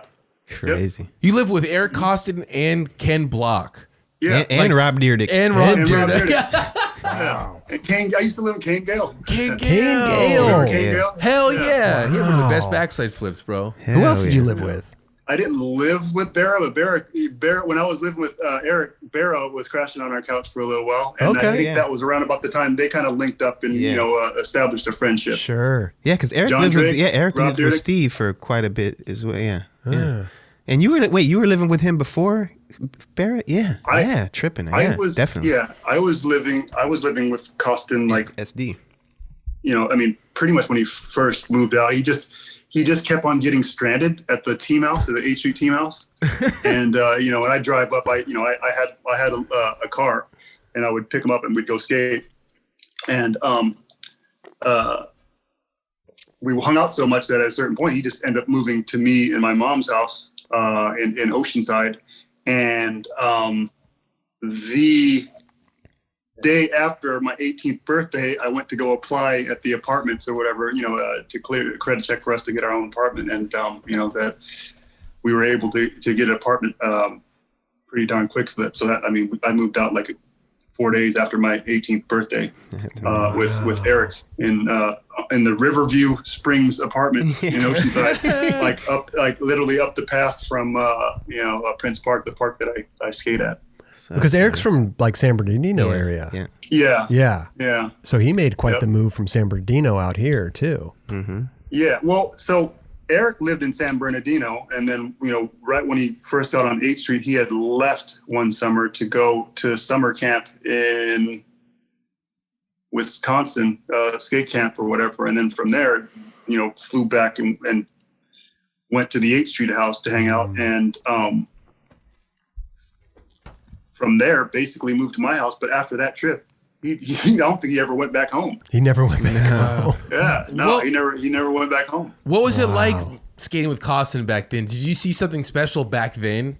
Man, I'll tell you, dude. Yeah, absolutely. It was annoying at times. To be honest with you, he was, and I say that because he was that good, right? And to kind of define that a little more, it was like the reason why that was so. It was that I'm not the most coordinated and patient guy and stuff, and so I'm sitting here trying these certain tricks that's taken me a long time, and I'm getting fucking frustrated like all the time, just like, man, like what the hell? Why won't it work? Right. And he's the type of motherfucker that is going to roll up and do it into a manual and out of the manual, right? And just roll around like he's just goofing around. And I'm like, okay, that's it. Throwing my shit in the trunk. We're going home now. We're gonna go play pool. No, that could definitely be frustrating. Like on some like getting to experience what he was capable of firsthand, like while he was doing that stuff, was fucking dumbfounding. Like, I mean, one of the things that he did while they were still doing, I think this was actually just before they started doing video grabs. Like he actually had like a photo sequence not many people were even doing switch backside tail slides, but he had a photo sequence doing a kickflip backside tail slide to kickflip out. What? The like Kmart curve. The bigger one, back in the little day. Kmart, bigger. It's like it's probably about a foot tall or so, foot and a half tall. Always wanted to skate. But I mean, back then, that's unheard of. You know what I'm saying? Like way sequence alone. At that time, for sure. Yeah. Right. No video grab. Because you remember when video grabs came out, you could just sit there for months and weeks and get your shit done. But he actually had Big Brother all day carried video grabs. They didn't want to buy no film. Right? They were like, film. We'll just take it from the camera. We're good. That looks fine. Oh yeah. Yep. You remember those days, right? Yeah. Video grabs, like shoddy video grabs on every fucking ad. Mm-hmm. Yeah, man. He's young Koston. And I think the other fucking crazy thing, like everybody knows Eric's good, right? Yeah. But I'm here to say that you really don't know how good he really fucking is, because what he's able to do on vert, without really even without even really trying or whatever, right, is amazing. And he never put that out there. He never really put it out there. No one knows that he could do 540s on vert. It's crazy.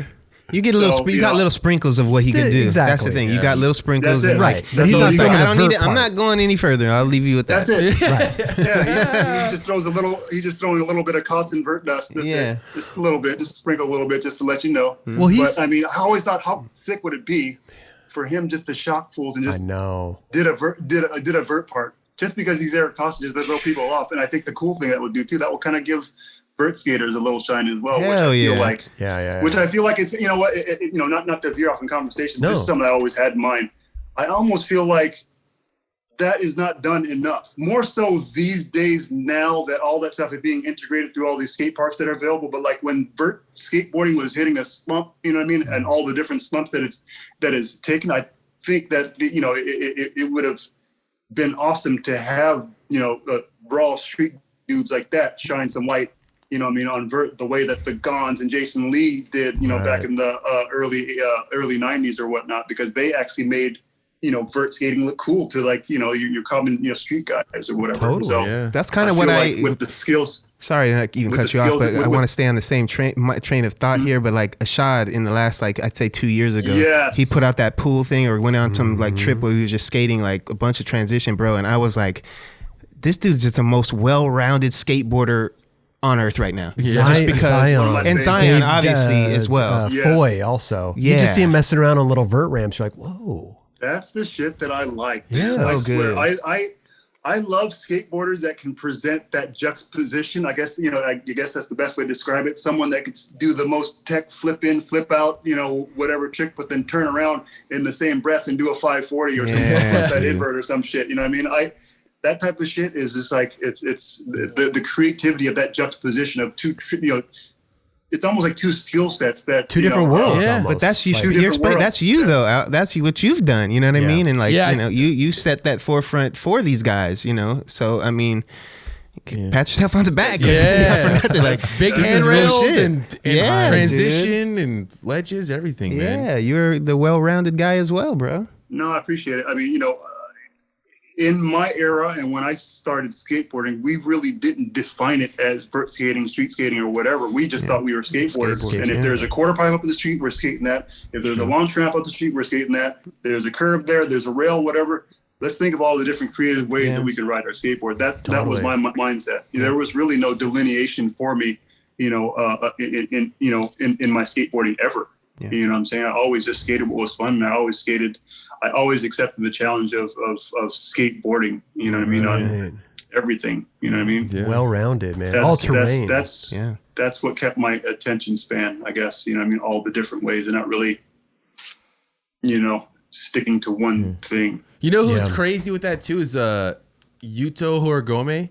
Oh, Yuto. Oh, he can skate on he can skate literally anything. True. Anything. And he's really good at everything he does. But it's funny that these times that people grow up in, like Alf, you grew up in a time where like all that stuff was like kind of accessible in skating. Like when I started skating, there wasn't anything. There was just the streets. Right. No ramps, like no Powell Skate Zone was the only place we had. And that was in Santa Barbara, like an hour and a half drive, and you had to get somebody to drive you there. Yeah. Like there were no pools, there were no skate parks. Like we just had curbs and ledges and manuals. That's it. No, yeah, you're right. I think that is the difference between skating back then and skating now. And I feel like it's really refreshing in the type of skateboarders that it's turning out. You know what I mean? Like just like I described before, it was like, what? Did that kid just do a 360 flip, nose slide, nollie, flip out into a fucking frontside invert? Yeah, exactly. Exactly. Like that is my type of shit. Yeah. Right. You know what I'm saying? I've always been Shad, my dude.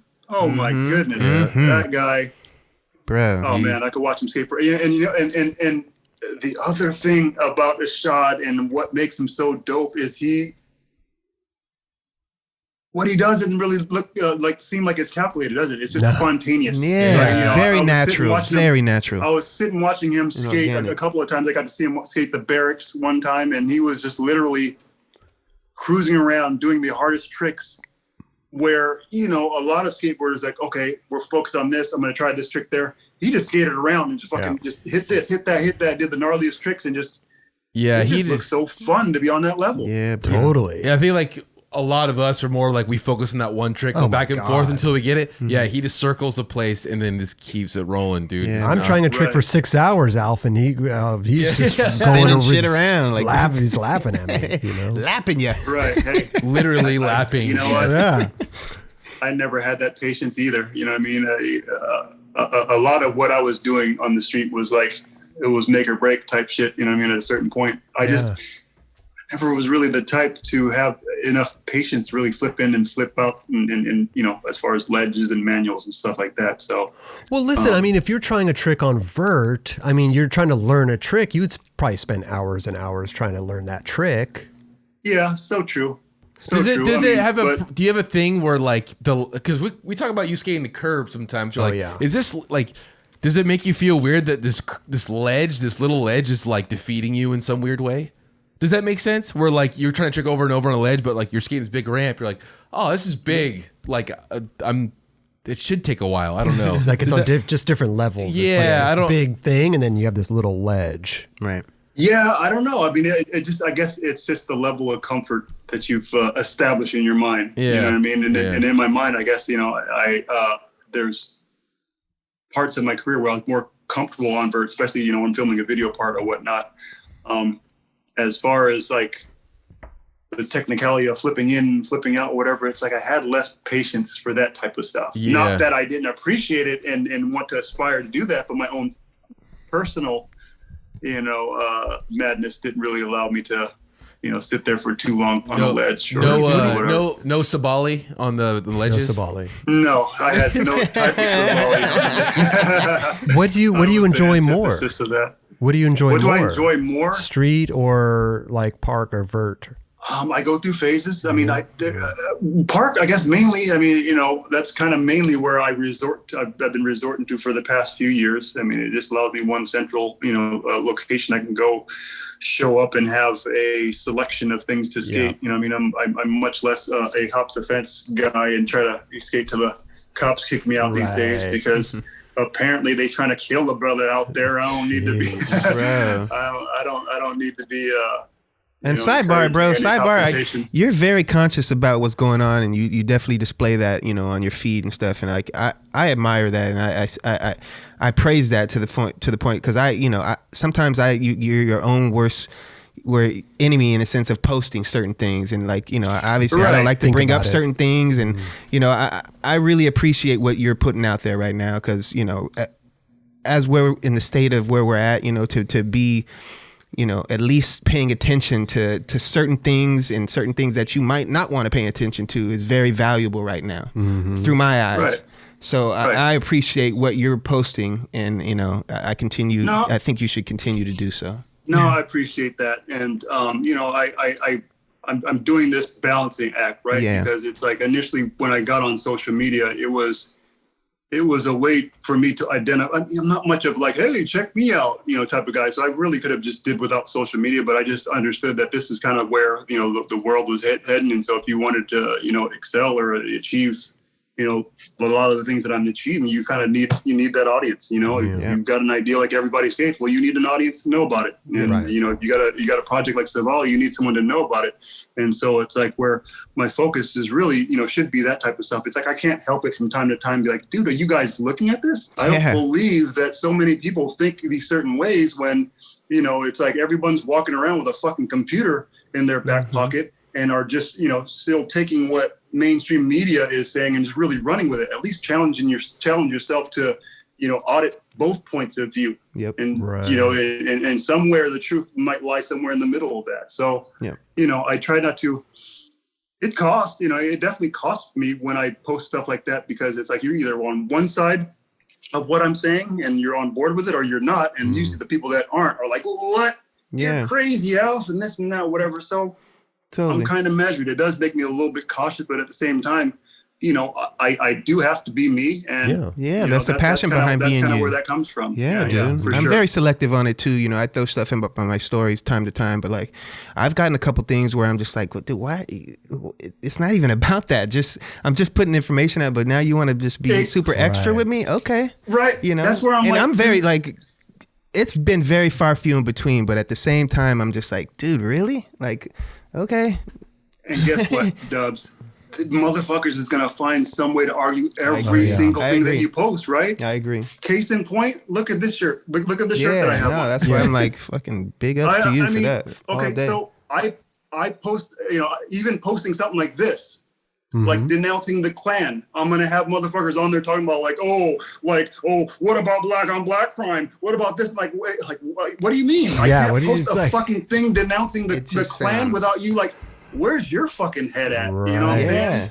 Yeah. And so, you know, a part of me is like, you know what? Fuck it. This is what I'm going to do. And it's going to weed out the motherfuckers that I don't want to, you know, that I don't fuck with. Exactly. You know what I mean?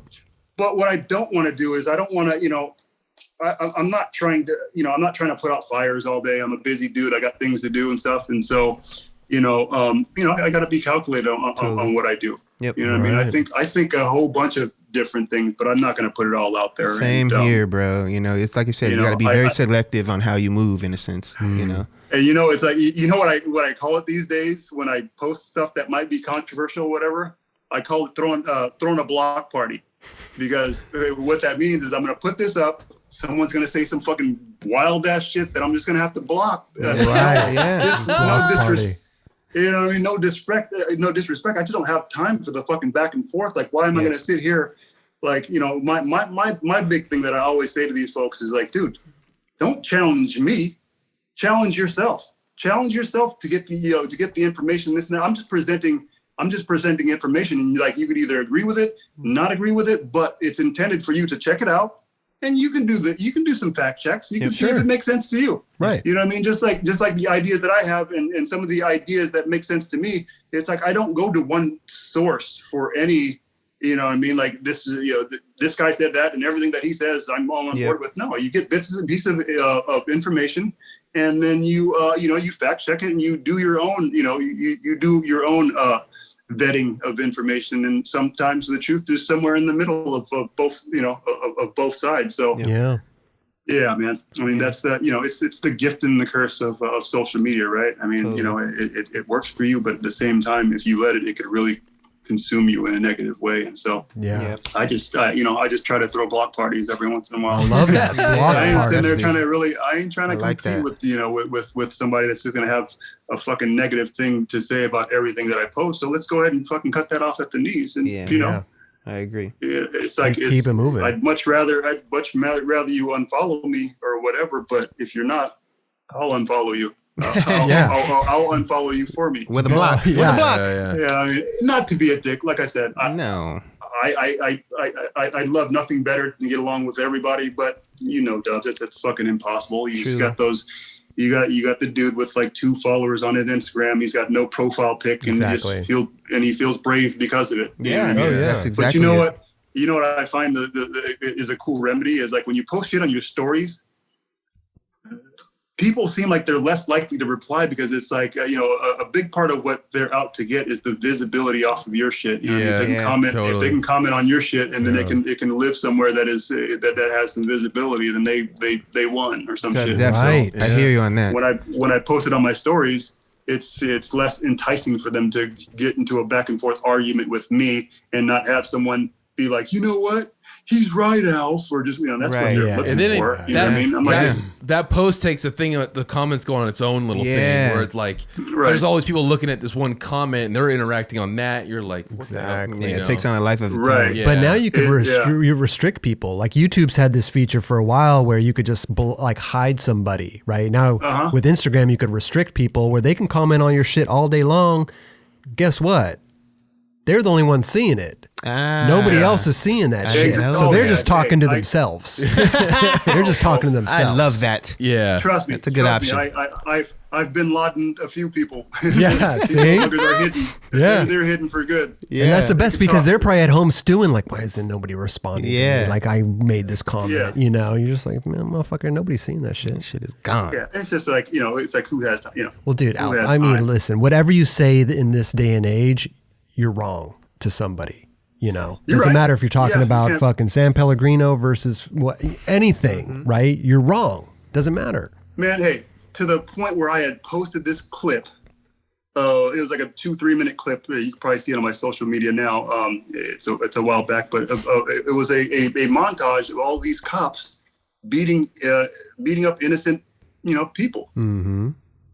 Lo and behold, what about black on black crime? Or if he didn't resist, or if all this shit, I'm just like, dude, where is your exactly, bro? Yeah. What are your dumbass excuses? You know what I'm saying? Like, it just blows my mind, and it almost affects me too much that I gotta just be like, stop. Why am I letting this affect me? But you gotta come to the conclusion that some people that are so blatantly ignorant that they're really just trying to get a rise out of it. I mean, just to say something so outlandish. Yeah. On a post showing cops about beating all the people. Oh, what about all the good cops? Why aren't you ever showing like? Dog, you're supposed to be a good cop. Like, that's like me saying like, oh man, I've never beat my kids, or I've never beat my wife. You ain't supposed to beat your wife. Right. This old Chris Rock thing. Yeah. I ain't never been to jail. You ain't supposed to go to jail. What, you want a cookie? Exactly. You know what I'm saying? So no, but it's it also boils down to that new Netflix documentary that what's it called? Social Dilemma, Ooh, where people's Google searches are completely different in different parts of the country, and they're seeing this and whatever they're googling, like it's completely different, and Google can divide people and algorithms. It's insane. Crazy. It's insane. The statistic of the fake news travels 6 times is like bigger or faster than real news. Are you kidding? That shit is set up like this. That is crazy. Dead ass honest. That shit is crazy. But they set it up, and then their whole computer just took it to a different, they let that. They let it happen. Yeah. Okay, it's wild. Check it out. Have you seen it, Alf? The Social Dilemma. Check it out. It's great. It's a great. Please watch it. It's getting a lot of. It kind of gave me a little bit of anxiety too, but I heard it touches people in different ways. Those kind of shows really, I don't want to watch them before I go to bed. Yeah. I got to watch them in the day. Damn, it sounds like I'm doing this. It's just crazy to think about what we are being fed is not what we want, so to speak. Yeah, and so that's where, when they talk about like what's able to be done with the data that they have. It's like, you know, I you know what, I might have saw a clip of someone talking about something like that, where they really kind of, through the data that you're giving them every day, they really get a true understanding of you and your habits, what you're likely to do and how you think and all this stuff. It's beyond just like what you know, like, you know what I mean? It's like how long you're looking at a certain image, where your eyeballs go to. It's like, you know, this little device that we call a phone. I mean, it is able to really, you know, find out who you are. Dude, you know what I'm saying? It's like everything that you're saying, everything that you're doing. It's like, you know, it gives that machine a clear understanding of, you know, a lot of data on who you are and what your habits are, what you're likely to do and likely not to do. Side note, man, I had to take that Siri thing, you know, not Siri, but that little fucking Alexa. Oh my God. I had to take that out the house. Really? I took it out the house. Oh yeah. I took it out the house. Yeah, that's smart. I didn't because it randomly did one of these things that I was just like, it said something about, I'm collectively collecting your research. I was just like, out of nowhere. Oh, what? Out of nowhere. It said something very different. It didn't ask it anything. It said just specifically like, okay, Dubs. Yeah. And it said, I'm just basically collecting information. I'm collecting information. To make myself better, to assist you. And I'm just like, wow. I didn't ask you to collect information. It's doing it. No matter what we do, though, you take that out of your house, your phone's collecting information. Your phone is already doing that. Everything's collecting information. Yeah. So what are you going to, I mean, I just ask Alexa to set a timer. If you have one of those Alexa things, sit there and talk about like diapers or whatever, and the next thing you know, you're gonna get commercials for diapers. Straight up. Like, is that a coincidence? No. Like that, I mean, you know, that in itself, you know, has got to tell you that, wow, that shit is dark. I'm not fucking with no Alexas in my house, but at the same time, I'm almost like, that's kind of silly to say because my phone is like my phone's the same thing. That's what I'm saying. You know what I mean? But yeah, man, you're doing it, Alf. You're doing it, bro. Definitely. Everybody skates. You got the shoe, the footwear. Savali. Amazing. What else you got, man? What else do we got, bro? I mean, listen, those two right there can keep you busy for a lifetime. Yeah, it really does. And then on top of that, I have my own, you know, design business. I do independent design work for different, you know, footwear brands, you know, from time to time, and you know, graphics and stuff like that. Okay. You know what my problem is? I've been the independent contractor for so long. I mean, like, you know, after skateboarding, that, you know, along with that, you have good years, you have bad years, but those bad years really kind of shape, you know, who you are. And so when you've got those good years and things are going well, you know, you're afraid to say no, you know what I mean? And I'm that guy. It's like, you know, I'm always stacking on top of a full plate because, you know, oh, this guy wants me to do this. This guy, oh, yeah, fuck it. You know what I mean? I can't say no. Let's just, you know, whatever. And so, right. I guess I'll get enough sleep when I'm dead.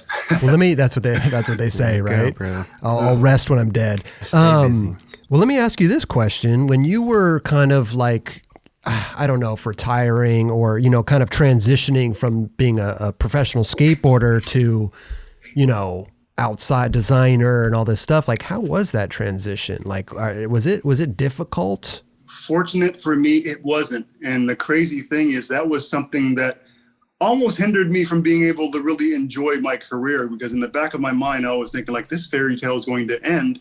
And this fairy tale has spoiled me so much. What is the real world going to be like when I have to actually wake up and be responsible and answer to someone and make far less money and all that stuff? And so it really, I woke up every morning thinking like, oh, is this ride going to end sometime? And like, you were thinking that early on. Quite naturally. I think that's just kind of my way my mind works. You know what I mean? I've had a job since I was 12, you know what I mean, or younger, like, you know, working with a mom, cutting wallets or whatever. So that kind of instilled a certain amount of like, hey, you're responsible for yourself and you've got to pay your bills and stuff like that. But fortunately for me, I was afforded the opportunity to have a signature shoe. And within that deal, you know, they gave me an opportunity to design my own signature shoe, which actually, you know, turned into this bigger opportunity because, you know, that piqued my interest. And it was something that I wanted to, you know, keep on doing and take advantage of the resources that I had in order to continue doing that.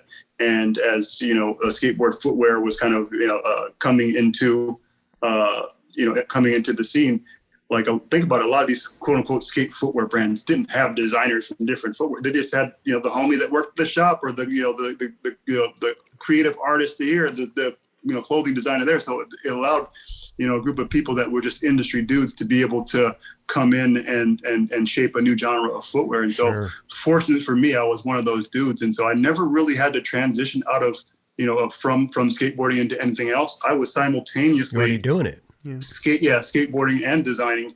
And before that, the rad thing though too, my whole career, like when I first even got on 8th Street, that didn't signify just the beginning of my skate career. That also signified the beginning of my design career, because that gave me a platform in which to express my creativity in a broader space. You know what I mean? 8th Street gave me the opportunity to design graphics, to design ad layouts. I remember, sitting and designing ad layouts with Greg Carroll, Mike Carroll's brother, and he taught me how to cut Ruby lifts and stuff like that. Oh, wow. So that was kind of a big school there at the 8th Street House. A lot of people that were doing creative things like that to contribute and stuff. And so, skateboarding, I always took advantage of the resources that it afforded me. And I never really was just a skateboarder. All the while I was skateboarding professionally, I always, in a lot of cases, I was getting paid to skateboard, and I was getting paid as some kind of a designer or a creative consultant, all the while.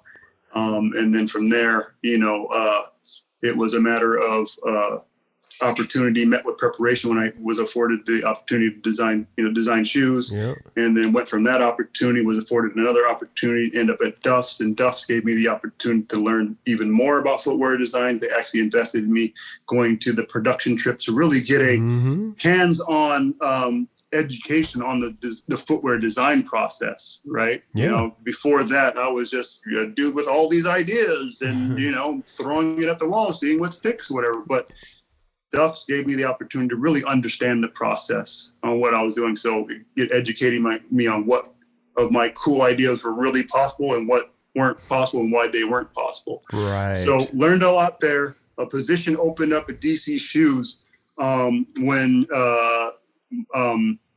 Mike Carroll, Rick Howard, and the boys split off to go create Lakai and Clay. That left a void at DC that I was able to fill, and I was able to come in from Duff's, getting that valuable information over there into, into DC, which had all the credibility and, was the biggest, footwear, skate footwear brand, at the time. I got to enter in there as the head designer for DC Shoes. So after that, that gave me enough cachet and credibility on my resume that other people were contacting me to design shoes. And so while I was working with DC Shoes, there was another designer that worked, that was kind of an independent contractor as well, that was working independently and designing for other, other companies as well. And so me seeing that was possible, that's what I strived for. And DC had given me the opportunity to do that so I was designing for them, maintaining them as a client, and still doing work for other brands that weren't in that same category. So it wasn't, competing against what they were doing. But from there, just kept at it and built my resume and it just kind of snowballed from there. So to answer your question, fortunately, just to kind of really give you a breadth of how my transition was shaped, that's kind of how it was shaped. And so I wasn't stuck, and the scary thing is like the way most skateboarding career ends, it's like, almost like that Jay-Z song, like it was all good just a week ago, in your eyes, it wasn't going to end or whatever. But then you're like, oh, what? I'm good. My contract is for another year or two or whatever. But in skateboarding, what's a contract? For the most part, a lot of contracts don't only is, you know what I'm saying? So it's like, fortunately for me, I didn't have that nightmare moment that I lived in my mind that whole time, thinking like, this shit is just going to end abruptly. Motherfucking the skateboard industry's going to pull the carpet from underneath me, and then I'm going to be left there like, what am I going to do now? No life skills and whatever. And so, dude, I want to say something. When I had my little, I kind of had stopped, or I kept skating, but I had no more, sponsors were kind of gone. I didn't know what to do. And I'd hit up Alf, and I was like, dude, what do I don't know what to do, but I really wanted, I like designing shoes. And I'm like, what do I have to do to go to school? And you're like, dude, you don't have to go to school. You don't have to go to school to design shoes. You can just do it. I just did it. And then I realized, I was like, dude, I've been skating for 20 plus years. He's like, you already have the connections, dude. Right. Just do what you relationship. Do what you love to do and just figure it out. You'll figure it out. And I was like, wow. But then you start working. I use that the knowledge I've worked after all the years, and it worked out. Well, that's another question that I had for you, Alf, was like, do you think, because obviously designing is a passion, right? Early on, you discovered that. Now, being a professional skateboarder, and that's all you have to do is just be a professional skateboarder. But now you're kind of doing both. Do you think designing maybe pulled you away from actually skating full 100%? And you see where I'm going with that? Like, do you think not necessarily. I think what really kind of did me in was partially that, because I was busy around about the time that, I kind of really started gravitating more towards footwear design, but it was a combination of that and kind of an injury. I had an ankle injury that happened around about the time I was really, hustling with my shoe game and shit and getting a lot of clients and doing a lot of work or whatever. And the injury took so long to heal that after a while, I just kind of, it was just naturally like I just didn't I wasn't skating as much anymore and just kind of switched over and would just, pop on the board every once in a while. But then, after a while it went, 6 months without skating, then, sometimes it'll go like a year or whatever. And then, next thing, I really came to the realization like, wow, I don't even need skateboarding at this point as a source of revenue. And I'm, doing better than I ever was. That's a good feeling. At that point, it feels so much better because then you have to rely on skateboarding just to dictate what you're doing. It's kind of a weight off the shoulders. But at the same time, that maybe even you like to get caught up in the whole design. You didn't even have to have an ankle injury. You see where I was going? Like you kind of you could have just not. I don't know. It was already naturally pulling you away. Yeah. But sometimes those injuries just make it more easier. Oh yeah, for sure. That's what I was saying with me when I lost sponsors, or because I couldn't skate anymore at that point. I think what it was for me around about that time, though, it's like I was really fired up in skateboarding because if you remember, that was kind of the time that I was founding Expedition, and I had a lot to prove. I felt like that was kind of going to be my victory lap, and I wanted to kind of do something that was going to be punctual, and from there kind of right off into the sunset. So in the back of my mind, that was kind of it, anyways. But injury just happened at the wrong time, and I just got busy, and fortunately it worked out. Where were you before the Expedition thing? So before that, was that? I'm going to bring this up sidebar because someone brought this up to my attention because we were talking about Bitch the other day, and I was like, did this dude really ride for Bitch? And I remember you did.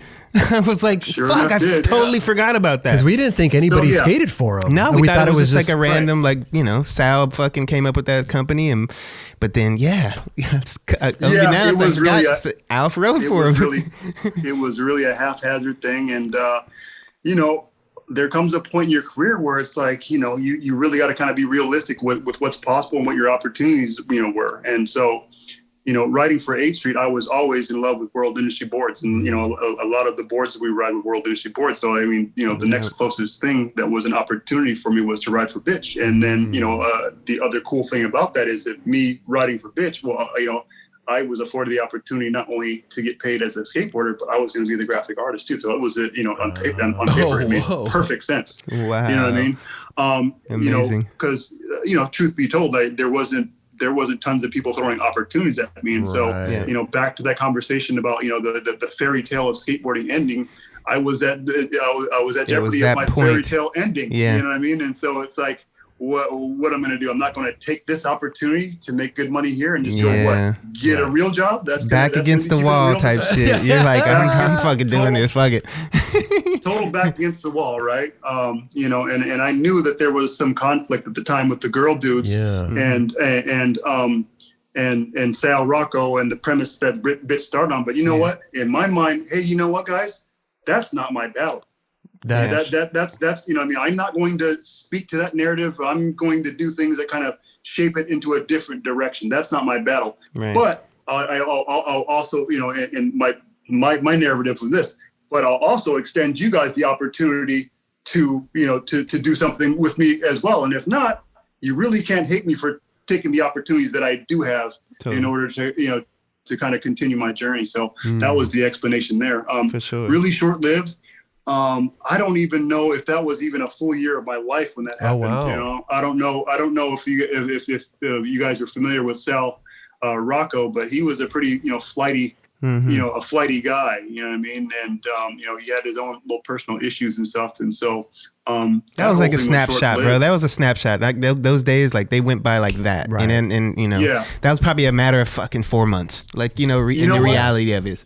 I was trying to reflect. I think no cap. I think that might have been like 4 to 6 months. Yeah, it was super short lived. If I remember correctly. Yeah. But in the moment, it seemed like forever. Yeah, and it's of just course. like when everything's happening in real time, you're just like, fuck, what's going on? You know And you what would I mean? hear this Right. stuff through like magazines, pretty much, right? Yeah, we didn't have no fucking social media, so it was Yeah. just like, this is like, you hear things after the fact, and real time, obviously over the phone, but like it's just like, it was a different time, man. Yeah. And then I did make it a point, you know what I mean, to call Eric and let him know that what I was doing. Hey, I owe it to you to call you, let you know what I'm doing. You know what I mean? Obviously, Standard whatever shit. beef you guys have set, that's not the narrative that I'm on board to speak to. Yeah. I'm on board to kind of, to one, save my own personal career and continue my fairy tale as a skateboarder until I have the wherewithal to figure out what I'm going to do with the rest of my long life. Yeah. And this is going to allow me an opportunity to regroup and really figure out the next part of my life.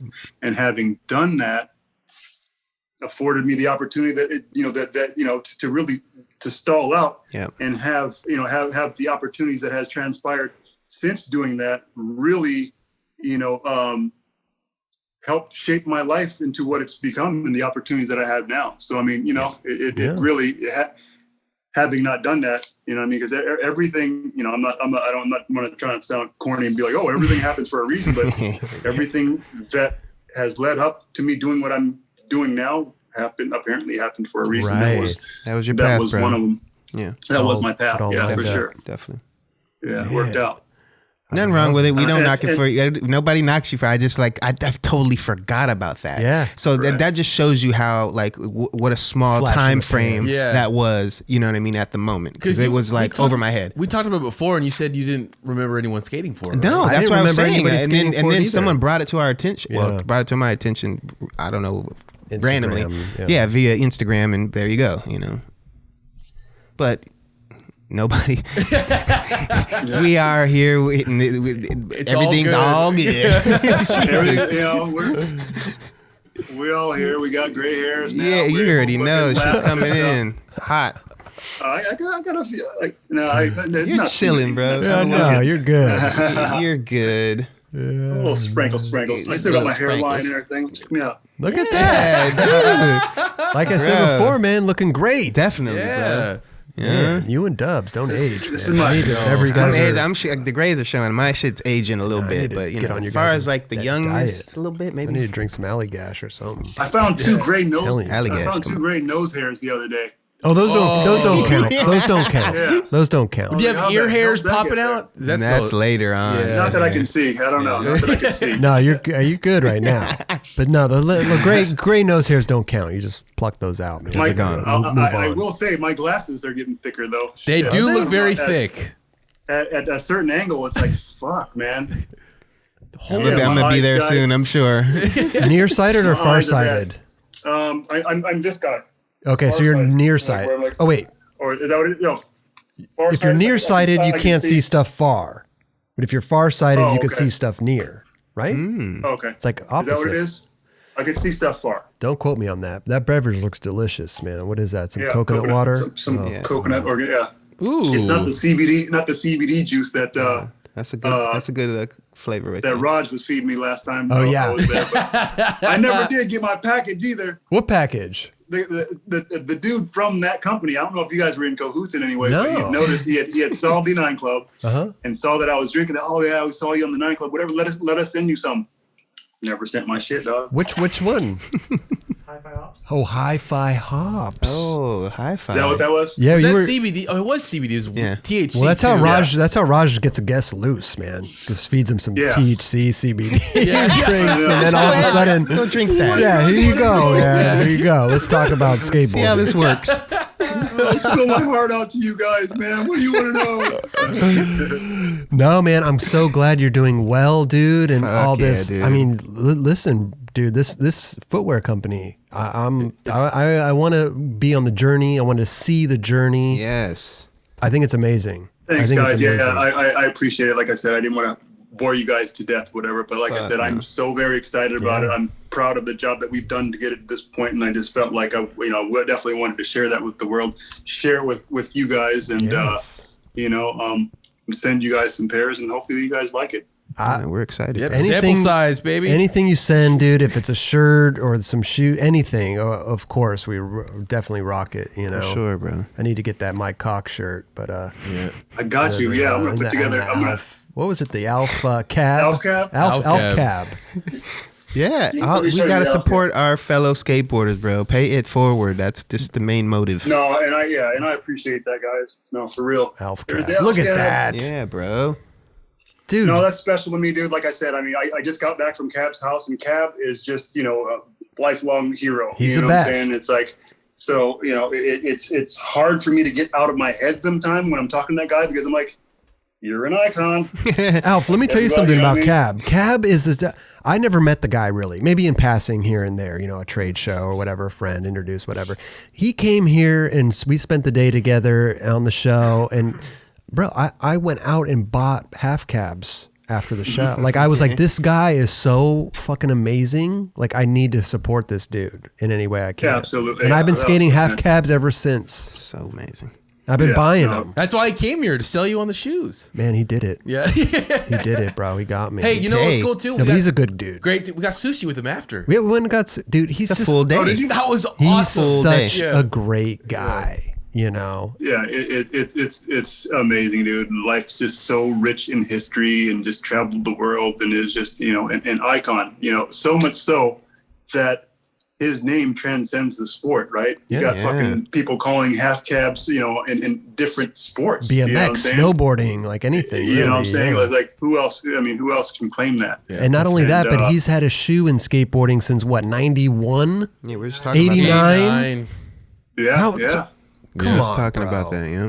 Legendary shit, man. 20-something years with a shoe? Shit, 30-something. That's an OG. I can't do math that well. 30-something. Yeah, 30-something years. Mm-hmm. Wow. What were we saying? What was it? 89? Legend. 89. Yeah, 31 years. 31 years. Yeah. In skateboarding, though, that is crazy talk. Monumental. Yeah. That's crazy talk. Like 200 dog years right there. Pretty much. Yeah. Dude, Alf, you're the man, bro. Yes, You're the man. I'm so appreciate stoked it. everything's Appreciate going you well. guys. Everything. I'm so stoked everybody skates and all. And you've just been keeping that going. And man, you're a busy dude. And keep getting those clips, man. We love watching you skate, bro. Yes. You know what? I would be super excited and fired up to link up with you guys in one of your little curb sessions. You guys look like you guys are having way too much fun not to partake in some of that. Dude. And Dubs, and if any of you guys are ever around I'm my gonna neck have of the to woods. join you. Roger got very excited when you said that. You should definitely come skate the curbs with him. Hell yeah. Yeah. Come down whenever you want, bro. I strained my calf, though, the other day. You ever... Listen, my calf hurts, Alf. You just gotta rest, dude. I did the same thing. You just gotta rest. I busted out the stimulation machine. I did all this stuff. So I'm drinking waters. I'm trying to heal up, man. I need some CBD cream or something. But hey, let's hit the curbs. I'm down. Oh, man. I'm down. The curb, the double-sided curb with me, it's almost like a spine ramp in a way. You know what I'm saying? So there's tons of cool little idea. Like my mind works like that. I would love to Alf is see gonna that. bring Oh some my new God. shit. If That's Alf gonna be comes down to the curbs and skates, bro, fun sesh. NBD's Wow. going down. Yeah. For sure. I got to heal up, dude. I got to get ready for the session. Well, I do too. So let's Okay. give ourselves about a good couple of weeks. Okay, Let me know. perfect. I'll be ready. I'll be ready. No, but Alf, man, dude, congrats on everything, dude. Hey, thanks so Thank you, much guys. for stopping by and chatting with us, dude. It means Thanks for giving me the a world. platform. Of course. Yeah. The great thing about this Stop and Chat show, you can come back anytime, man. And when all this stuff blows over, come back, sit in the chair with us, kick it, rap out. Dude, we'd love to have you back again and I again. look forward to it. I really do. I look forward to it. The shoes, the footwear, dropping October 15th online. Do we have a website? Yes, it's Savale Footwear. Savali Footwear, and it's SAVALE. Yeah, you can go on SavaleFootwear.com. please sign up for a mailing list, and that's going to give you information on the latest drops and the things that we're doing. And hopefully you like it. Give us some input, give us some feedback. I'd really love to hear from you. And like I said, I'm really excited about what we're doing over here, and I can't wait to hear what everyone else thinks of it. And hopefully I can give them everybody an opportunity to really suggest and help shape what I'm doing here. Yeah. Man. And everybodyskates.com, right? Everybodyskates.com. They can even follow both of those on Instagram. Everybody Skates, all one word. Yeah. At Everybody Skates on Instagram. And Savali is SAVALE_footwear. Boom. On Instagram. Okay. Check us out, man. We'll put all those links in the description below so people can awesome. Look you up. Man, I appreciate you guys. Of course, dude. Yeah. Of course. Bro. And listen, I know how footwear goes, bro. You put it on one influencer and it could take. I'll wear them. I'll wear them. I'm in good hands. I got a room full of influential people. I'm kidding. No, we're just stoked to see. We're just stoked what you're doing, man. Definitely. Yeah. Just I keep appreciate doing it. I it, bro. Last time you brought one of those, I think you brought both of them over. The Muhammad Ali, Everybody Skates, and the Tupac one, I believe. Right, yeah. I was hoping you'd forget them, but you brought them back because those are so sick. I had to keep them. Yeah, thank you. Yeah, No, yeah. they're great, bro. Each one has taken me like a week and a half, 2 weeks to do. For those seeing them for the first time, these are hand woven embroideries that I've done on overstretched canvas, where I've taken yarn and created these oversized embroideries. That's 2 foot by 2 foot. Yeah. And the idea, where that idea came from, was I was going to a trade show, and with Everybody Skates, we were doing some of these small embroidered goods. Let me show you.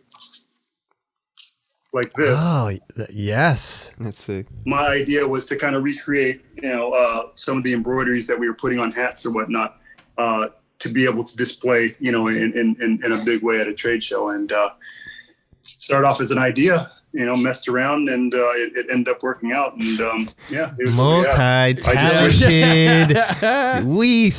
I say this, multi-talented. As far as skateboarding is concerned, they have multiple skills, and it's a prime example right here, man. Totally. Yeah. Thanks. Totally. Yeah. I have a lot of fun with it. It's the same type of mindset that drew me to skateboarding. Yeah. You know what I mean?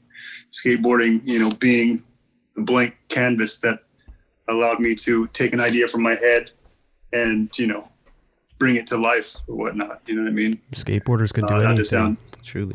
I believe that. I mean, it's. I think we take it for granted, having done it our whole lives, but it's a hard thing to learn how to do when you kind of compare it to playing basketball or football or whatever. I mean, it takes quite a bit of coordination and patience and Savali. Big time. Savali. Yeah. A lot of all Savali. Yeah. A lot of Savali. Straight up. A lot of Savali.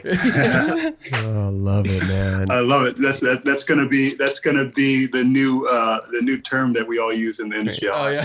A lot of Savali. Patience. A lot of Savali. Yeah. I don't You remember need that that. Nas song. Which song was it? Savali is a virtue. I think the song was actually It called was called Savali. Savali? I don't remember that one. Yeah. It was on a later Was it album. later one. Yeah. Okay. It was Nas Bob Marley, or not Nas Damon Marley. I'm sorry. Oh, It was on a Nas gotcha. Damon Marley CD that they had made together. Yeah. So sick. Awesome. Yeah. Awesome CD though, for sure. Well, let me tell you something, Alf, man. Again, thank you so much for stopping by, chatting with us, For dude. sure, man. Congratulations and much success on all your endeavors. Yep. Yes. Great chat, man. Thank you guys. I appreciate you guys endlessly. Man. Great to see all you guys. Definitely. See Robs, Dubs, Kelly Hart. Yeah. You know what We I'm got saying? Raj sitting over here Raj too, is man. You're the man, Alf. You're definitely the man. Yeah. Come back anytime. You guys. Anytime. Will do. Doors wide open, Absolutely. Absolutely. I'm jumping right through it. bro. Yes. Alphonzo Rawls. Yes.